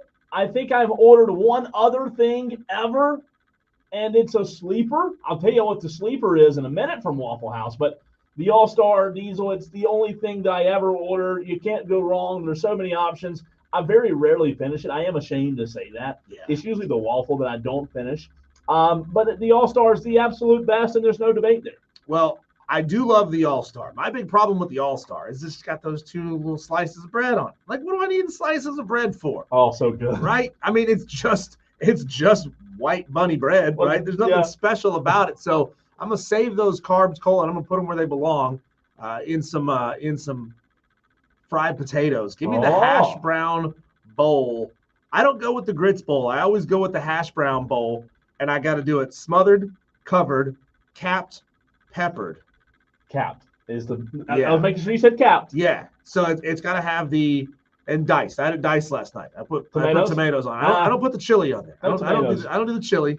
I don't do the chili. But I go with the bowl. You go with the all-star. Yeah, and capp's the best, man. Like you can't eat hash browns without mushroom. And we always add a waffle. It's always a pecan waffle. It's never plain waffle. What about a pecan? Pecan. No. Pecan. Thanks. Tomorrow. That's the real question. Is it pecan or pecan? That's correct. Round 1 of the 5 o'clock fight. I say hash brown bowls. Cole says all-star late night Waffle House. What say you? Let's go with round number 2. Splash hire or no? Paul Mainieri, brand new South Carolina baseball coach, just announced minutes ago. It's approved. It's official. Are you stoked about it? What say you, Cole? Diesel, this is a great question. And I'll tell you this. Quit stalling. I'm stalling because I'm trying to formulate the best opinion possible. It is a splash hire. I know Gamecock fans aren't thrilled about it. It is a big hire. He's won World Series championships. He's been to 2. He's been to World Series with 2 different teams. He's won a lot of games. This is a big hire. Yes, he's old, but it's a big hire, and I think Gamecock fans should be excited about it. The splash hire, Cole, the only one that's a splash hire for me is Chris Pollard out of Duke. Outside of that, you've gone to level 2, 3, 4, 5, or off the reservation as they did with Paul Mainieri for your head coach. You got to have somebody who's coming off of a title, is coming off of a really great season. The fact that the dude's 65, 66, 67 years old will absolutely be used against him. Yeah. Right? This is not a splash hire.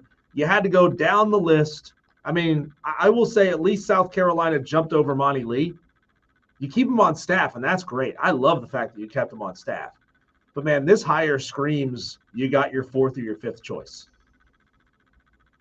Let us know what you think. 71307. And you paid him a lot of money, too. You paid him ton $1.2 million. I mean, what was the guy doing? Bouncing his grandkids on his knee, and they called him up and said, hey, you want to make 1.2 a year? I believe he was on a John boat in the bayou when he got the phone call. He was shooting gators. I think he was on a nice little train trip across America, seeing the sights, one last time. Do y'all have gators in South Carolina? That we do, as a matter of fact. You got to go lower. Yep, you got to go lower. You got to go down there. Okay, that's round number 2. Let's go with our final round. Cole, let's pretend here for a minute that your team is not involved in this scenario. Don't have to pretend. Yeah. Would you rather, Cole, go to Omaha, all expenses paid? It means you get all the games from the beginning of Omaha to the national championship. You get all of those. Or would you rather go to a football national championship game, all expenses paid? This is fascinating. I'm going. Listen, I do both. I would do both. Yeah, you only get the title game in football. You don't get any of the bowl games. You don't get any of the playoff games. Just the national title. I'll go Omaha. I'll go Omaha. Yeah, I'll go to all the games. Even though my team's not there, I think it'd be a great experience. I want to eat an Omaha steak. I hadn't, never been to Omaha and ate Omaha steak. I'd like to do that. You don't buy them out of the truck in the parking lot? I never have, but I'm not opposed to it. That's write that down. 5 o'clock. There you go. We have that and a pecan. So stay tuned for tomorrow. Will you eat meat out of the back of a truck? Yes. Absolutely. All right. Give me Omaha, all expenses paid. That's a lot of baseball games. It is. And I've always wanted to go to Omaha as well, Cole, but a football national championship, I think you realize you are at the tippy top, the pinnacle of the sport. You know how much is on the line at this thing. I mean, I'll never be able to afford a football national championship, all expenses paid. But I can afford a trip to Omaha. That's nothing, man. That's nothing. Give me the football national championship. I want to live it up in style at the CFP championship. So there you go. That wraps up our 5 o'clock fight round 1, late night Waffle House. You want hash brown bowls or do you want the All-Star? I say the hash brown. Cole says the All-Star. Round 2, Paul Mainieri at South Carolina. Is he a splash hire or no? Cole says yes. I say no. In the final round, would you rather go to Omaha, all expenses paid, or to a football national championship game? All expenses paid. Cole said Omaha. I said, give me the CFP. If you want to suggest a fight, here's how.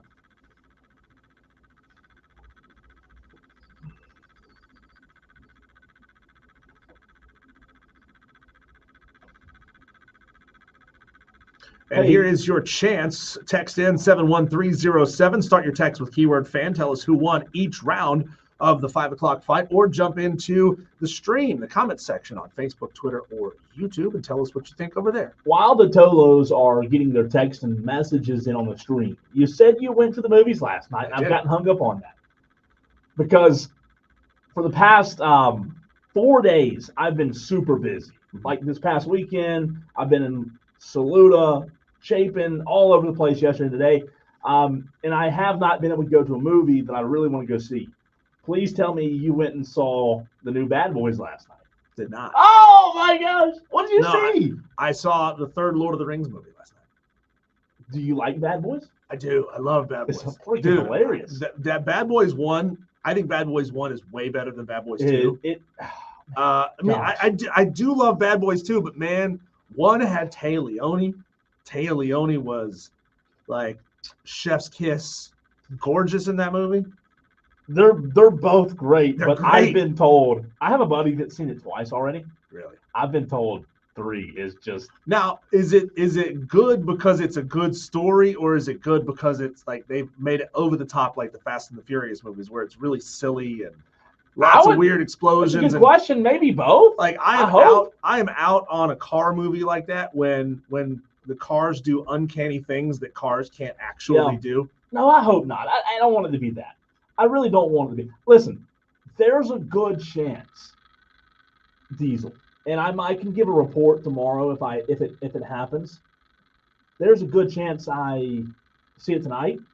I am super tired, but I really want to see it. But if it's that good of a movie, you'll be awake for it. Oh yeah, 5-hour energy in shot Set. and yeah, you're Good to right. go. All right. Do you want the stream or do you want the text line? I'll go text line since I Okay. have it on this screen here and I can see it better. That's the only reason I say that. I'm blind. All right, I'll get it started on the stream. Let's see here. Madcraft says they have other menu items other than the All-Star. So Madcraft is going with you, Cole, round 1 on the late night Waffle House meal of choice. I do love the All-Star, and I love the fact that you get a waffle with your All-Star. Hey. If you order the hash brown bowl or the grip bowl, you got to pay extra for a waffle. It's a pain. You shouldn't have to do it. It's Waffle House. It should be free. We got to stop talking about food like real quick, especially Waffle House. Brew Daddy says Cole wins round 1. Let's see. Hash brown bowl. JD says hash brown bowl. Diesel wins round 1. All right. Ooh. Appreciate you being on my side there. Let's see here. Madcraft says Diesel wins round 2. I just don't see it. Talking about the pulmonary higher. Brew Daddy says Diesel wins round 2. Just another SEC retread. Let's see here. Brew Daddy says Diesel wins round 3. All right. JD Diesel with the sweep. Sorry, Cole. Love you. He just doesn't like your takes. Sorry, man. He doesn't like your opinions. Madcraft says Diesel wins round 3. There we go. He says that he wouldn't survive an entire Omaha trip. 1 night hammered, 3 nights recuperating. Yeah, I can confirm that, man. Who said that? You get Madcraft drunk one time, and he's down for like 6 months. He doesn't come out to anything. He goes into hibernation. He doesn't come out to anything. He came out to one of the football pregame shows last year. Hungover AF. I didn't see him for the entire rest of the year. You saw him at the Spartan Burgers event a year later. Yeah, that was my wellness check on Madcraft. Make sure he was still okay. Shane Barrett says Cole wins round 1, Diesel wins round 2 and 3. Sorry, Cole. Yeah. Got All Shane right. Barrett on my side too. Shane never sides with me, man. Like, I don't know what it is. You're not paying Never. enough. No, I'm not. You So, gotta up those NIL offers, my friend. texter from the 262 Diesel says, I haven't been to Waffle House since I was 12. What? I hope this texter's 13. Yeah, if you're not 13, then you're doing it wrong. Oh, Dude. no. Like, I love some IHOP. IHOP is good. See, I'm not. But I would no. go to Waffle House 10 times to 1.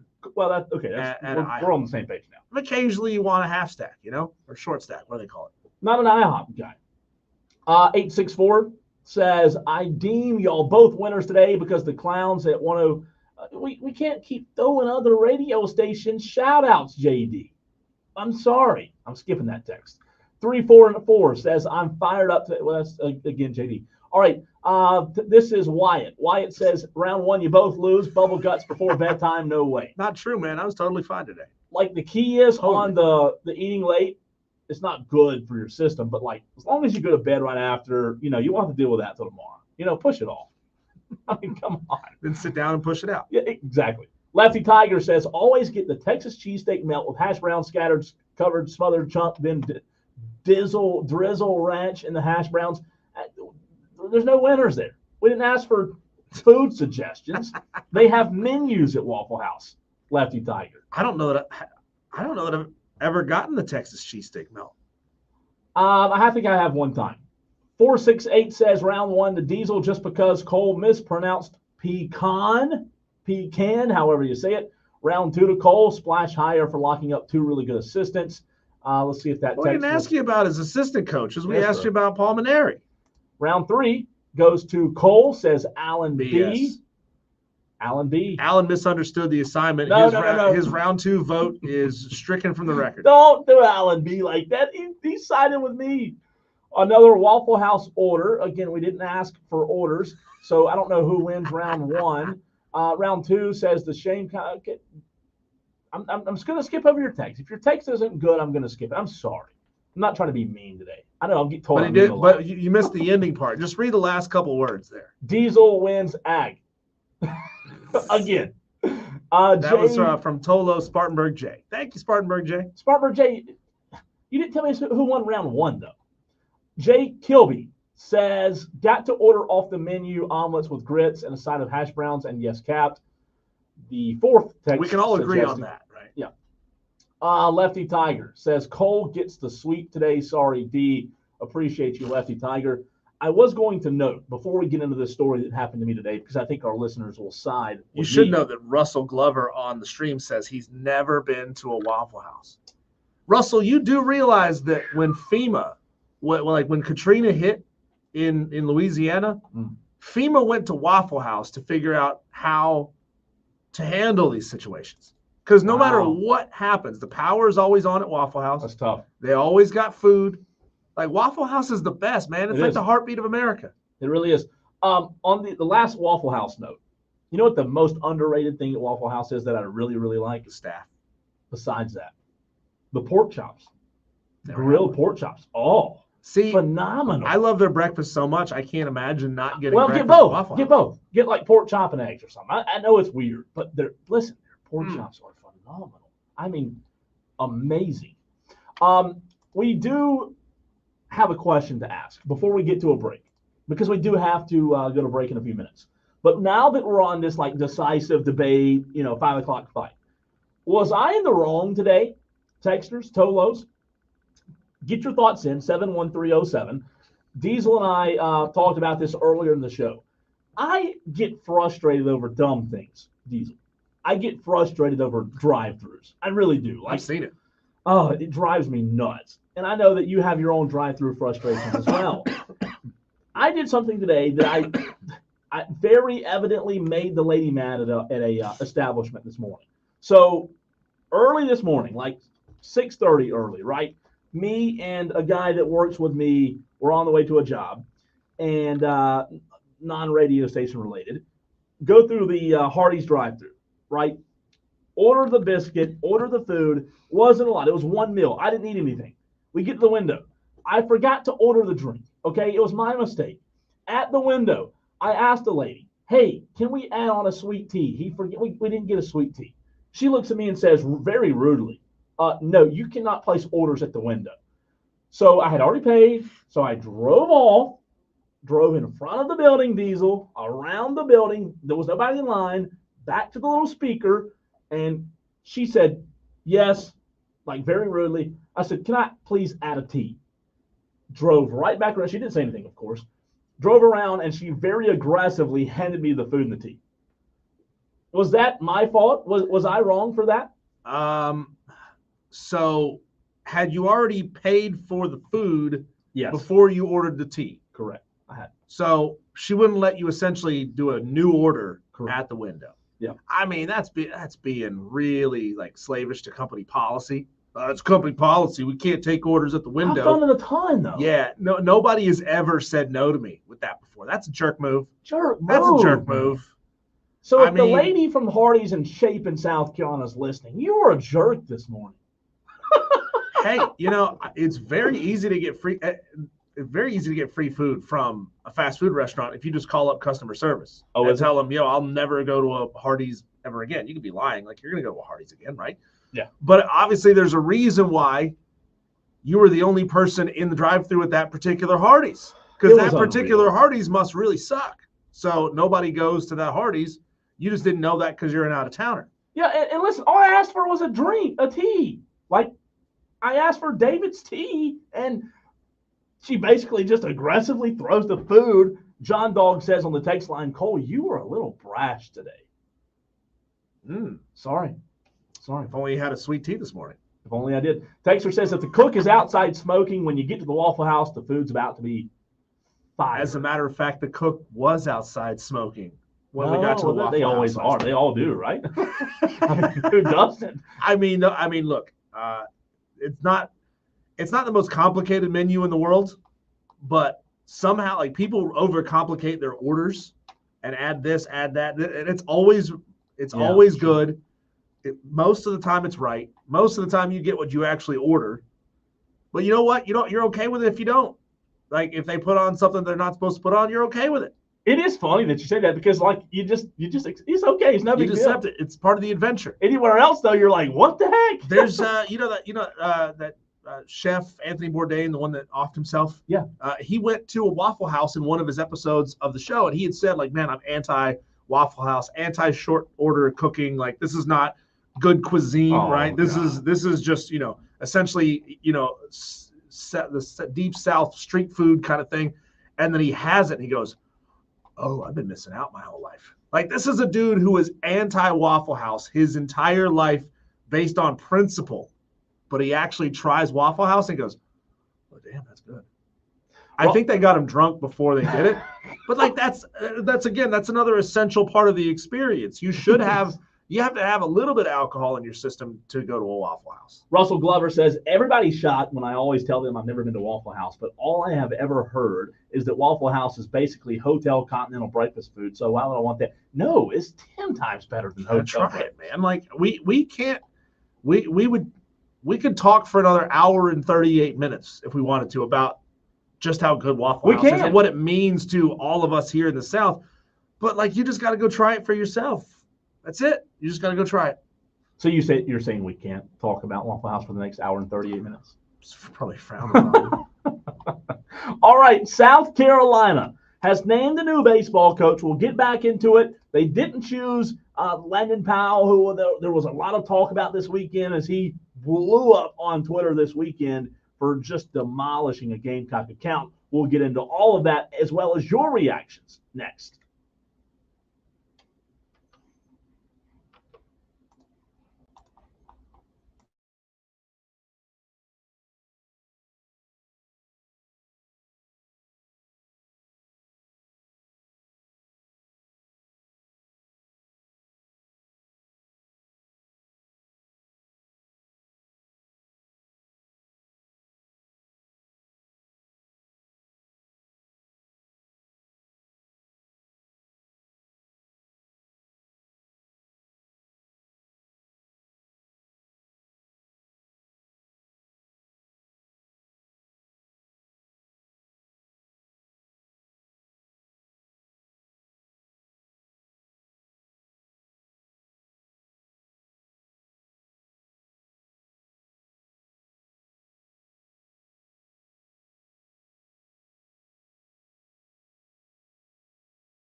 Right, we did receive news just about 40 minutes ago, Diesel, is that right?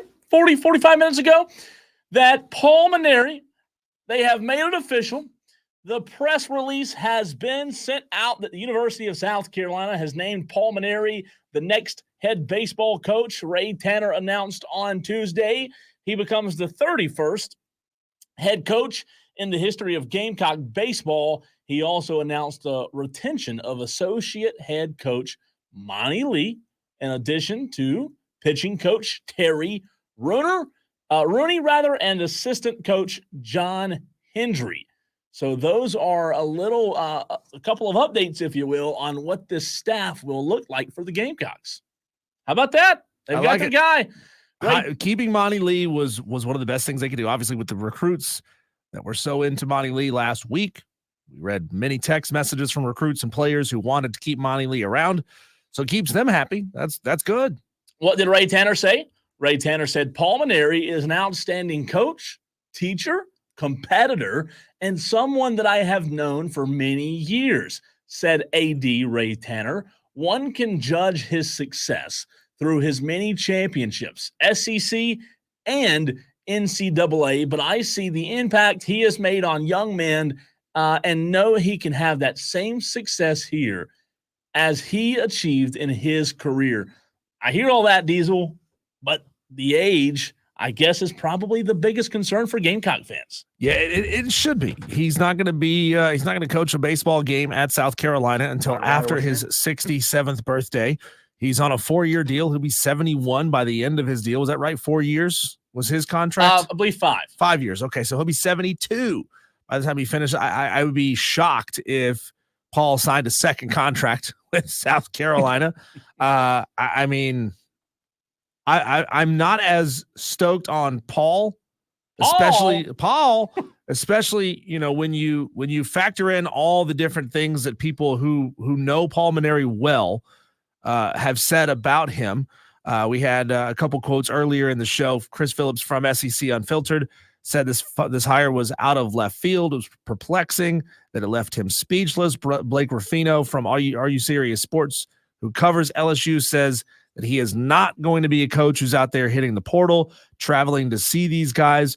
I mean, it looks to me as if Paul Mainieri will be a CEO type of coach. Yeah. Who, again, has forgotten more baseball than any of us will ever know. But he's not going to be that guy out there hitting the portal, traveling, getting to know these guys, going into their homes, tampering with other rosters. I mean, people don't do that. That never happen. Never. He's going to be a great in the dugout coach. No question about that. Is Paul himself up for the challenge of recruiting and being an off the field coach in this modern era? Well, to your point, he may not have to be, right? Like if Monty Lee's good enough as an assistant and does the recruiting with the help of the others, maybe he doesn't need to be as involved. We're going to go to the phones, but real quick, here is what Paul Mainieri, I about put them together there, Diesel. Paul Mainieri. Here's what Paul Mainieri had to say. This is a wonderful opportunity to coach at a prestigious and tradition-rich college baseball program, Mainieri said. I coached and competed against Ray Tanner for years and always had the greatest respect for him and the USC program. To now join with him on the same team and become part of this program was simply something from which I could not walk away. So do you get the sense that this was a good old boy hire? Like Ray knows Paul very well from competing against him as a coach and said, hey, you're my buddy. I know you. We are in that small fraternity of head baseball coaches in the SEC. Why don't you come on over here? I wouldn't say so. I would say that Ray probably knows a lot of people. I think the Holbrook hire was a good old boy hire. He continues to say, we have a super coaching staff in place. I feel great. I feel energized. I can't wait to get started working with the players, and let's get this University of South Carolina baseball back to where it belongs, in Omaha and in the College World Series. I like the quote. I'm not going to lie. It's good. Says all the right things, right? Yeah, he sure does. All right, on the phone lines, the renewal by Anderson of the Carolinas fan phone. Brad wants to weigh in. What's up, Brad? Hey guys, yeah, Diesel, I think you hit it on the head there about just having a solid coach, in the dugout, and it's something that South Carolina has not had since Ray Tanner. I mean, that's just a fact. They haven't had a coach that people fear since Ray Tanner. And I was blown away by this hire, but ultimately when you boil it down, I think it's a very, very solid hire, because from an outside perspective, it feels as if, this is definitely a get right hire. Get the program back to where it belongs, in the sense of not just competing in a regional, but advancing past that point. Because anybody who understands college baseball in this state, the two main programs, the goal is always, the expectation should always be the College World Series. I mean, that's for the two premier programs in the state. That should always be the expectation. And with the last few coaches that South Carolina has hired, they never really struck fear in anybody. Well, and I think with Paul, you're going to get that aspect. Maybe not year one, but he's a guy that can win in the postseason. He's proven that. Well, And Brad, I'm with you. I'm with you, Brad, on saying that he is a get right hire. I think he's one of those guys that steers the ship back in the right direction. Is he the guy that's going to get you to Omaha? I don't know. We'll just have to wait and see how much energy he still has to do this. But I do question, Brad, can you fear somebody who very likely has a couple of Werthers in his pocket that if you got a little bit of a sore throat, just go see Paul. He's got some candy in his pocket. I mean, that's a solid point. I mean, but I don't know of any of the – tell me this. I mean, of the true candidates that were being mentioned for the job, I mean, can you honestly say, maybe outside of Dan McDonald, maybe, but can you say any of these candidates would have been a better hire than Paul Mainieri? Depends on what you're looking for, right? Depends on if you're looking for experience. If you're looking for experience, no, Paul Mainieri's the guy. If you're looking for an up-and-coming coach, obviously Paul Mainieri's not the same. I think it just depends on what you were looking for. Obviously, Ray Tanner wanted experience, Brad. Yeah, I mean, and I think the biggest part of this is obviously the staff, and you guys were touching on that. I mean, as far as the staff goes, you're already going to have one of the highest paid staffs in all of college baseball. You've got the highest paid assistant in Monty Lee in all of college baseball now with his raise.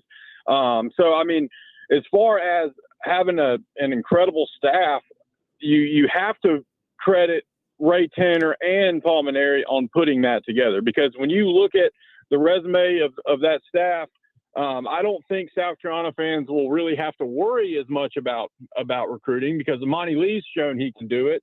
Rooney was a great pitching coach at LSU. So I think South Carolina fans honestly should be thrilled with this hire, because Paul Mainieri understands expectations. I mean, look what he did at LSU. He built Notre Dame baseball, I mean, in the early 2000s before going to LSU. So he's a coach that understands expectations. And I really do think South Carolina fans are going to be very happy with this hire, in the next 4 years. Thanks for the call, Brad. We appreciate you being a part of the program. Listen, he said it. South Carolina fans should be thrilled about the hire. He said it. Brew Daddy's not. He says Paul and I believe he's talking about Ray Tanner here, says they're both going to hang out at Shady Pines in the offseason. They might. Madcraft has the question, so would this be the same as Ray Tanner coming out of retirement and coaching the team?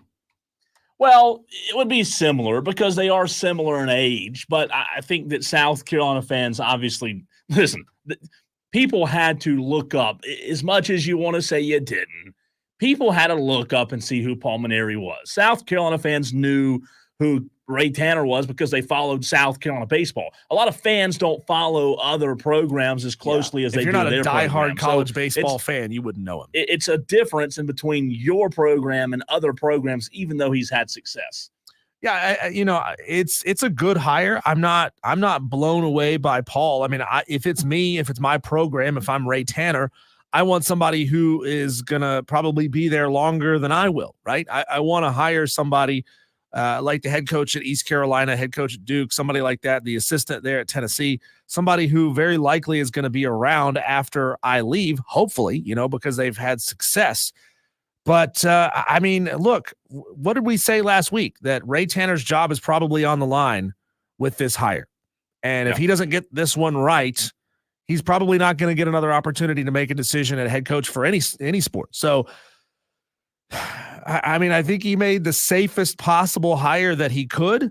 Paul clearly has the ability to hire a great staff around him. They kept Monty Lee. I think they did about as well as they possibly could in terms of getting somebody like our last caller, Brad, there said, who's going to steer this ship back in the right direction. They're not hiring somebody who's never done it at this level. So I think they did okay. I'm not blown away by it, but I do think they did okay. Cole, when we come back, it's time to take a look around the sports world, see what else is going on. Some topics that don't necessarily get a full 15-minute shakedown on this show, but our daily wires are coming up next.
putting our binoculars on, Cole, take a look around the sports world. What else is happening out there today?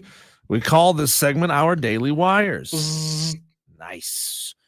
3-star defensive back Christopher Hatfield out of Ludowici, Georgia, committed to South Carolina. 3-star defensive end linebacker Kobe Saki-Pra also committed to South Carolina. Here's a side question, Cole. Congratulations to both of those athletes. It's a great thing to sign to an SEC school. Yeah. But is it really worth celebrating 3-star commits in the SEC? You know, with all these social media posts, and it's great, and hashtag welcome home and all that business. I mean, 3 stars should be the baseline, right? In the SEC, not a cause for celebration. Yeah, no, in the SEC they should. You don't pump up a 3-star. You don't gas up a 3-star. But you have to gas up a fan base that needs gassing. It's all marketing at this point, I guess. I mean, they just want to know that you're signing people, anybody right now, or getting commits from people right now. So I mean, I understand why you got to do it, but I mean, let's stop with the crazy over the top graphics for 3 stars. That's just my opinion. Welcome home. Yeah. South Carolina's entire football season kick times have been announced. Kind of. I mean, they're vague. A lot of them are very vague with their kick times. We know exactly what time Old Dominion, Kentucky, LSU, Alabama, and Wofford are going to be. They're listed with exact times, but Akron is listed as night game. Akron? Ole Miss listed as flex. Oklahoma is listed as early, whatever that means. Texas A&M, night. Vanderbilt, afternoon. Missouri, afternoon. And Clemson, TBA. So you're not really announcing kick times. You're announcing a roundabout time. Ish. Yeah, it's kick-ish time. Ish. Yeah, it's weird. Early. That means Just like 8 a.m.? Yeah, what does that mean? My only thought here, okay, what was the early game was Oklahoma. So unless they're trying to say that's going to be like an 11 a.m. Eastern kick time, I don't understand. Like, what does early mean? I mean, we all know we're not stupid, right? We're fans. We've all watched the sport for a long time. We know if you schedule a kickoff for noon, it's going to be at noon because there's nothing that comes on before it. But if you schedule a kickoff for 3:30 or 4 o'clock, we understand that time may push around just a little bit based on networks and who else is on that network.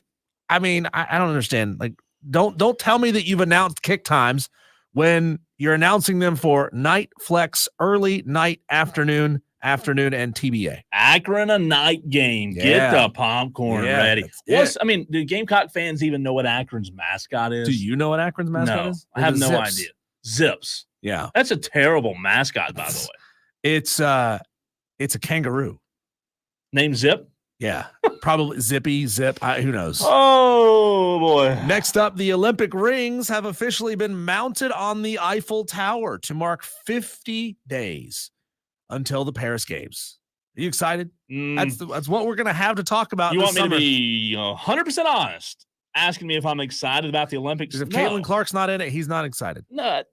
Listen, you call me un-American, but I've never gotten excited about the Olympics. I'm sorry, it's hard, man. It's really hard to get excited about anything that, you can look up the results at 10 a.m.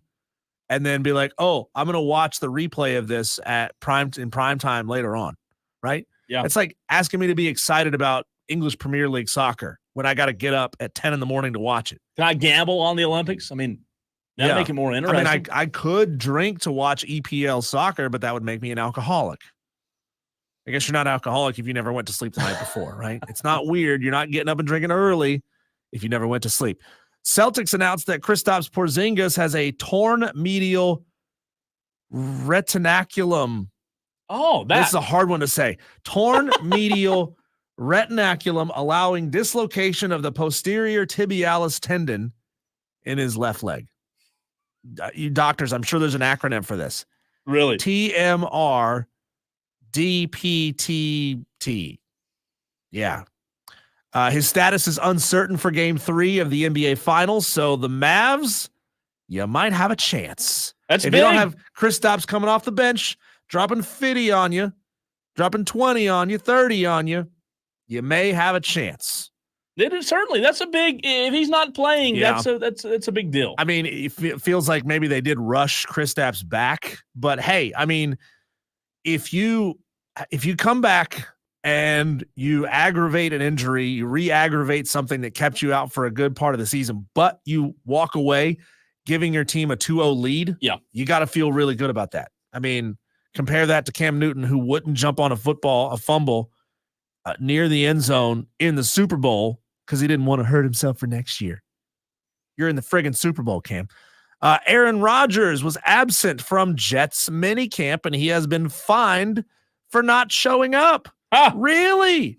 Pain in the ass, Aaron Rodgers being a pain in the ass again. Shocker. Yeah. Everybody's shocked. Surprise, surprise. You know, Cole, you and I were having a conversation with our boss, Steve Sinacroppy, who is a lifelong Green Bay Packers fan, and he's just in love with Aaron Rodgers. Aaron Rodgers can do no wrong, right? Except, show up for minicamp when he's supposed to. Jeez. Come on, Aaron Rodgers. Everybody is tired of your BS at this point. I Is he agree on with another darkness retreat? Is he trying to pick up a girl whose name is Yellow or something? I don't know. I don't know with this guy. Next up, Cole, Tiger Woods says that he thinks that the heat in North Carolina this weekend will help his surgically repaired leg and believes that he has a chance in the U.S. Open. He has not appeared in the U.S. Open since 2020. The last time the U.S. Open was in Pinehurst was in 2019. I'm not buying it. And finally, Cole, we spent a lot of time talking about this. Paul Mainieri, officially the new head baseball coach at South Carolina, former LSU head coach who has a national championship under his belt. A lot of Gamecock fans now that they've had some time to think about it, coming around a little bit on this hire, feeling okay about this hire. It is intriguing, man. Like, there's going to be a lot of people who are just waiting to see him fail so they can say they were right, I mean, that's the reality of it. I told you so's are ready. They are in the holster. They are. On the other side. Yes, they are ready for that. All right, the audio that we asked Ryan Leaf about on Friday that swept the media world, we'll talk about it and play it for you next.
But he says, as an LSU fan here in the upstate, Paul Mainieri is a great hire. I don't know why Carolina fans are up in arms. Well, Ethati, I'll tell you why Carolina fans are up in arms, because Carolina fans get up in arms about a lot of things, right? They don't know. They don't know if he's too old. They don't know if he's the right guy. He has a ton of experience, but there are question marks. Diesel said it earlier. There's risk involved in every single hire, regardless of who it is, right? Yeah, I mean, we've seen hires. We've seen coaches that were elite one year can't get it done the next. I mean, obviously this postseason has been a different story for the Florida Gators, but they had an awful season, right? And they were really good the year prior. And they were awful this past year up until postseason, and then they turned it on. Diesel, do you think if you were told by our promotions department or management, hey, go interview Vince Young, do you think that you would interview Vince Young, or do you think that you would get him confused for another black guy on the golf course? Okay. Well, I mean, I have a mental picture without Googling Vince Young to see what he looks like now. I have a mental picture of what Vince Young looks like. What did he play for in college? He played for Texas. Okay, not Citadel. My mental picture of him, though, is about 20 years old. Sure. Like, I remember what Vince Young looked like 20 years ago. Prime example is when we sat down with Ryan Leaf. Ryan Leaf looks tremendously different. He looks great. For his, he's probably in his mid 50s, I would guess. But the last time I saw a photo of Ryan Leaf was probably from prison at least 10 years ago. And he looks like a different guy. He had a beard. He had a mustache. He lost a lot of weight. Yeah. So he's a very different looking guy now from what he was then. And I haven't seen a recent photo of Vince Young. So I guess it's possible if somebody like sticks a mic in your hand and say, hey, there's Vince Young, go talk to him. So the reason it's possible that I might mistake that, but I doubt even I would do that. The reason I asked the question, and no disrespect to the female reporter who made the mistake, because look, we all make mistakes. However, we've got to talk about it. We've got to play the audio because it's hilarious. She handled it really well. And I even asked Ryan Leaf about it on Friday. That was my first question to him. And he said she handled it so professionally. So look, kudos to her. Shout out to her. I think you should praise her for the way that she handled it. Yeah. That doesn't mean we can't talk about it. We can all laugh about it. It was funny. People make mistakes. We've made mistakes. Here's the audio of who this reporter thought was Vince Young. And the audio is not the best, but I will boost it up for you. Let us know how it sounds on the stream if you need to. Played 6 seasons in the NFL, arguably one of the best NCAA quarterbacks of all time at Texas. Picked up golf about 4 years ago. What's the biggest shift you make going from the ultimate team sport to now the ultimate individual sport? Now, I apologize. You have the wrong person. I'm Everett Sands over Citadel, which I'm a football coach. So as you heard, Everett handled it phenomenal, by the way. He absolutely handled it phenomenal. However, he was wearing a Citadel shirt. He was wearing a Citadel hat. And he said, look, I think you've got the wrong person. I am Everett, whatever his last name is. I'm not Vince Young. Unfortunately for her, that was probably a very embarrassing moment. Yeah. It happens, though, man. It's funny, but it happens. Look, she's I haven't seen the photo. I haven't seen the video of this. Probably a young reporter. Maybe her first time on the road covering an event like this, and somebody shoves a microphone in her hand and says, hey, there's Vince Young, go talk to him. And she's just like, oh, okay, yeah, that's Vince Young. Let me go talk to him. She looks him up on Wikipedia, something like that, and just kind of reading the stats of like, hey, you were a great NCAA quarterback. Tell me about transitioning. I mean, if it had been Vince Young, it's a pretty good question. It's a great like starter question for an interview. I mean, like I just Googled Vince Young 2024, and like I recognize Vince Young as a skinny compared to now, a skinny 20-year-old college quarterback. But like I'm looking at photos of him with a beard. I'm looking at photos of him with a hat and sunglasses on. In this situation, he'd been coming off the golf course wearing probably a hat and sunglasses. So it's possible. It's not that big of a deal. It's funny though. People are gonna never let her live this down. No. I do wonder if this was like a prank where somebody knew that wasn't Vince Young, but knew that she didn't know that wasn't Vince Young and just sent her over there. I doubt. I just don't know. Like from the TV station, who would have sent her over there? Listen, I think it was an honest mistake. Texter from the 549 brings up a good point. He says, if I was told to interview Vince Young, I would first look at the scoreboard and figure out what hole he's on. Fair point, right? And again, she's a TV reporter. She assumed that was Vince Young, and we all know what happens when you assume.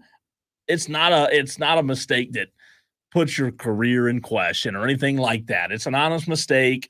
I think the Citadel, a sports person, in my opinion, would know that wasn't Vince Young because he had the Citadel hat and shirt on. Vince Young could have a kid playing at Citadel. Well, he could. You never know. I just think it's very comical. Very, very comical. Not her fault, 100%. You never know who told her to say, Hey, I've been at, music festivals where they sit somebody down in front of you and have you talk to somebody that you don't know who they are. Like, I've never heard of your band. I don't know any of your songs. Our radio station doesn't play you. You're on at 10 a.m. at this festival. I don't have a clue who you are. But you got to sit down and talk to him anyway because you don't want to be a jerk. Yeah. And say, hey, guy, I don't know who you are. Go away. Bring me somebody I know. You don't want to do that. Listen, Vince Young, I just think that Vince Young would probably have an entourage around him. Like, he would probably have a pretty big following of people watching him and watching him play, I would think. We did not get the chance to interview Vince on Friday, nor did I get to see him play, so I don't know. If the entourage was big or not. Bigger entourage than Kevin from The Office? Well, Kevin, to be fair, we got him at Carolina, and there was nobody there. Kevin did have an entourage, a little bit of an entourage on Friday, but man, the crowd difference on Friday and Thursday was just drastic. I mean, that place was hopping Friday. Top-notch event, though. I mean, to handle that many people coming into a bougie neighborhood, good God, Thornblade. Fantastic neighborhood. I mean, to deal with that much traffic, that many people in there, moving them around a tight space. I mean, you could tell, Cole, like, compare the amount of space to move around that you had at Thornblade to where were you a couple of weeks back? You went up to a practice round in Charlotte. Yeah, Quail Hollow. Does that feel like a course that was built to be a PGA level course with space to move around? Or did it feel kind of tight? No, Quail Hollow felt like it had a ton of space. Yeah. Thornblade, where we were, a little tight in my opinion, but we were set up right there at the top where a lot of people were crowded, right? We didn't really walk the course. Beautiful golf course that didn't feel like it was necessarily built to be a PGA level course with lots of room to handle huge crowds versus a course that is built that way. 549 says, I was there. He had an entourage. Well, if you were there, why didn't you come say hey to us, Texter? Tolo, whatever your name is. Good question. You did not come say hello to We were on the balcony the whole time. I mean, come on. Maybe Texter was there on Saturday or Sunday. Could have been. I choose to be mad about this. Texter, come see us next time, man. I did like the event, though, last week. A lot of fun, especially at Thornblade on Friday. We really do need more events like that. I mean, I know that's a once-a-year thing, and we're always involved with it, and hopefully we'll be again next year. But you said this during the break a moment ago. We hadn't talked about it today. You blink. It seems like it was just yesterday the Masters happened, and you blink, and this weekend is the U.S. Open, and there's no way it's already here. There's no way we have already had now, three? This will be the third major. I mean, the majors fly by for whatever reason. I don't know if it's because they're back-to-back months. Yeah, good on PGA for designing these things to keep it hopping, right? To keep it moving. Hey, these huge events. I mean, if I'm them, even if he has no chance to make the cut, I'm promoting the live-in H out of the fact that Tiger Woods is there, and the fact that Tiger Woods feels like he's got a chance to make the cut. I mean, do you buy that from Tiger? No, no, I don't. I don't. He's like, well, I live in Jupiter, Florida, where it's hot and it's humid, and it's going to be hot and humid in Charlotte, or excuse me, at Pinehurst. So I'm used to these conditions, and I feel like my leg will be able to stand up. No, I mean, golf is fine. They find themselves in such a weird position. They have been in this position now, Cole, for a number of years. You know, they are still clinging on to Tiger Woods' relevancy, right? And at the same time, they are struggling to really generate new stars. And as good as Scotty Scheffler is, as good as Justin Thomas is, Rory McIlroy, for whatever reason, those guys aren't capturing the imagination the same way that Tiger did. There's not as much fever around them. And Tiger Woods raised the bar, right? I mean, if you put the fever around any one of those guys into the context of early, late 90s, somebody entering the game, then I'm sure it would be a very fever pitch by comparison to what they had at the time. They really need some help turning these guys into stars. And, I get that Tiger is still Tiger. Like, him saying that he has a chance, I don't have an issue with it, because we want to, as golf fans in particular, they want to be able to feel like they have a chance of seeing Tiger. However, I don't think it happens. I think, as we said just a few weeks ago, I think his days are numbered in terms of, high play. I'd love to see it. I'd love to be wrong. It'd be great for the game. But right now, man, Scotty's tearing it up. I'm not saying Scotty's Tiger, but Scotty's on a dominant run that is not often matched, man. And it's special. It's also proof, Cole, that you can't make someone a star. Someone either is a star or they're not a star. And they can be insanely talented, the best in the world at what they do. But there's just, who knows, man? Some of it's environmental, like the conditions out there in the world. And some of it is just, does that person want to be a star? Do they want to have their face out there all the time? And it appears Scotty doesn't. He is very content with just whooping everybody's ass. He continues to do so. He does. And he's probably the favorite. I haven't looked at the odds yet, but I would assume, and maybe that's something we can do tomorrow, I would assume that he is the favorite to win the Open. I mean, who else would it be, right? Who else would it be? All right, real quick, to the Renewal by Anderson of the Carolinas fan phone, Dewey wants to chime in on the conversation. What's up, Dewey? Yes, I want to talk about this Caitlin Clark situation. Okay. Diesel, I have to agree with you, and I don't want to agree with you, but I do. She does not deserve to go to the Olympics. Cole, you should be ashamed of yourself for saying such nonsense and then challenging Dawn Staley, the most powerful woman in South Carolina. You must be looking for a career change. How did you know, Dewey? Thanks for the call, by the way. A career change in Best what? call Dewey's ever had calling into this show. What career was he suggesting that I politics, maybe? You don't have to mean what you say in No, politics. that's what I'm saying. I wonder what career Dewey was suggesting. Career change, Dewey. Man, that was strong. Senator Bryson, think about it. I sometimes I do get on the Dewey because his takes are sometimes bad. repetitive or bad. But Dewey, good take today. Yeah. Good take today. I like it. I think you messed up and you accidentally had a good take, Dewey. Don't let it happen again, Dewey. But Diesel might be onto something there. Cole, when we come back, is it time, or has it been time, to push the panic button on the Atlanta Braves season? We had a deep-ranging conversation about these Atlanta Braves with the host of the Locked On Braves podcast, Jake Mastriani. We'll replay that for you next here on the Fan Upstate.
Coming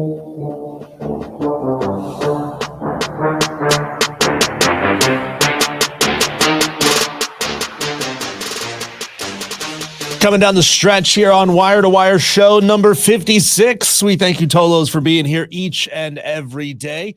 Jumping in the comment sections on the various platforms where we stream our video. Do us a favor, if you haven't yet, find us on Facebook, Twitter, or YouTube, whichever platform you like the best. Search for the Fan Upstate, hit the follow button, the like button, the subscribe button, whatever it is on that particular platform. Help us grow this thing, Tolos. We need your help. Help us find more Tolos. Word of mouth is the absolute best way to spread this show. Word of mouth is what this lady's going to need to find herself a new job. A server in Charlotte was fired after her TikTok video of a customer dining at her restaurant with a blow-up doll went viral. Can you believe it? I think that's twice we've mentioned blow-up dolls on this show in the past 3 show days. Talking last week about Boston Celtics fans bringing a Kyrie Irving faced blow-up doll to Boston to the game. They all pass it around, beat it up, whatever. Anyway, she said in her TikTok, quote, "I'm not supposed to be making TikToks at work, but this calls for it.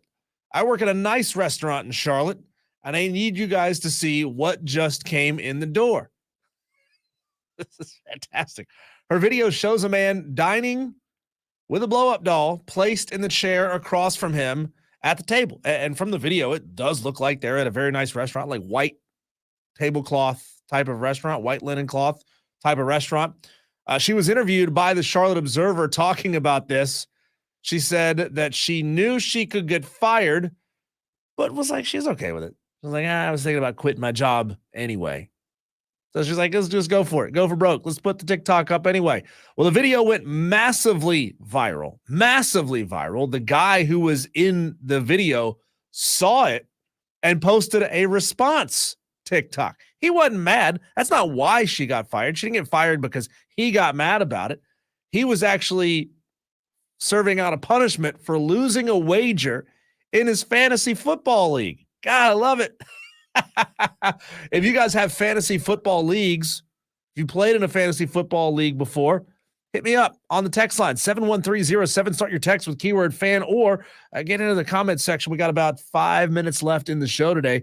Get into the comment section and tell me what's the best punishment, not necessarily that you have received, but the best punishment that's been doled out in any league that you've ever been in. This guy lost his fantasy football league, lost a wager, came in last. I'm not sure exactly what, but his punishment was that he had to take a plastic blow-up doll to a nice restaurant and sit down and eat an entire meal with the blow-up doll. That reminds me of that show, The League on FX. Loved that show. Kind of punishments that they had to get into. Let's see. Madcraft on the stream says he only said that because he got caught.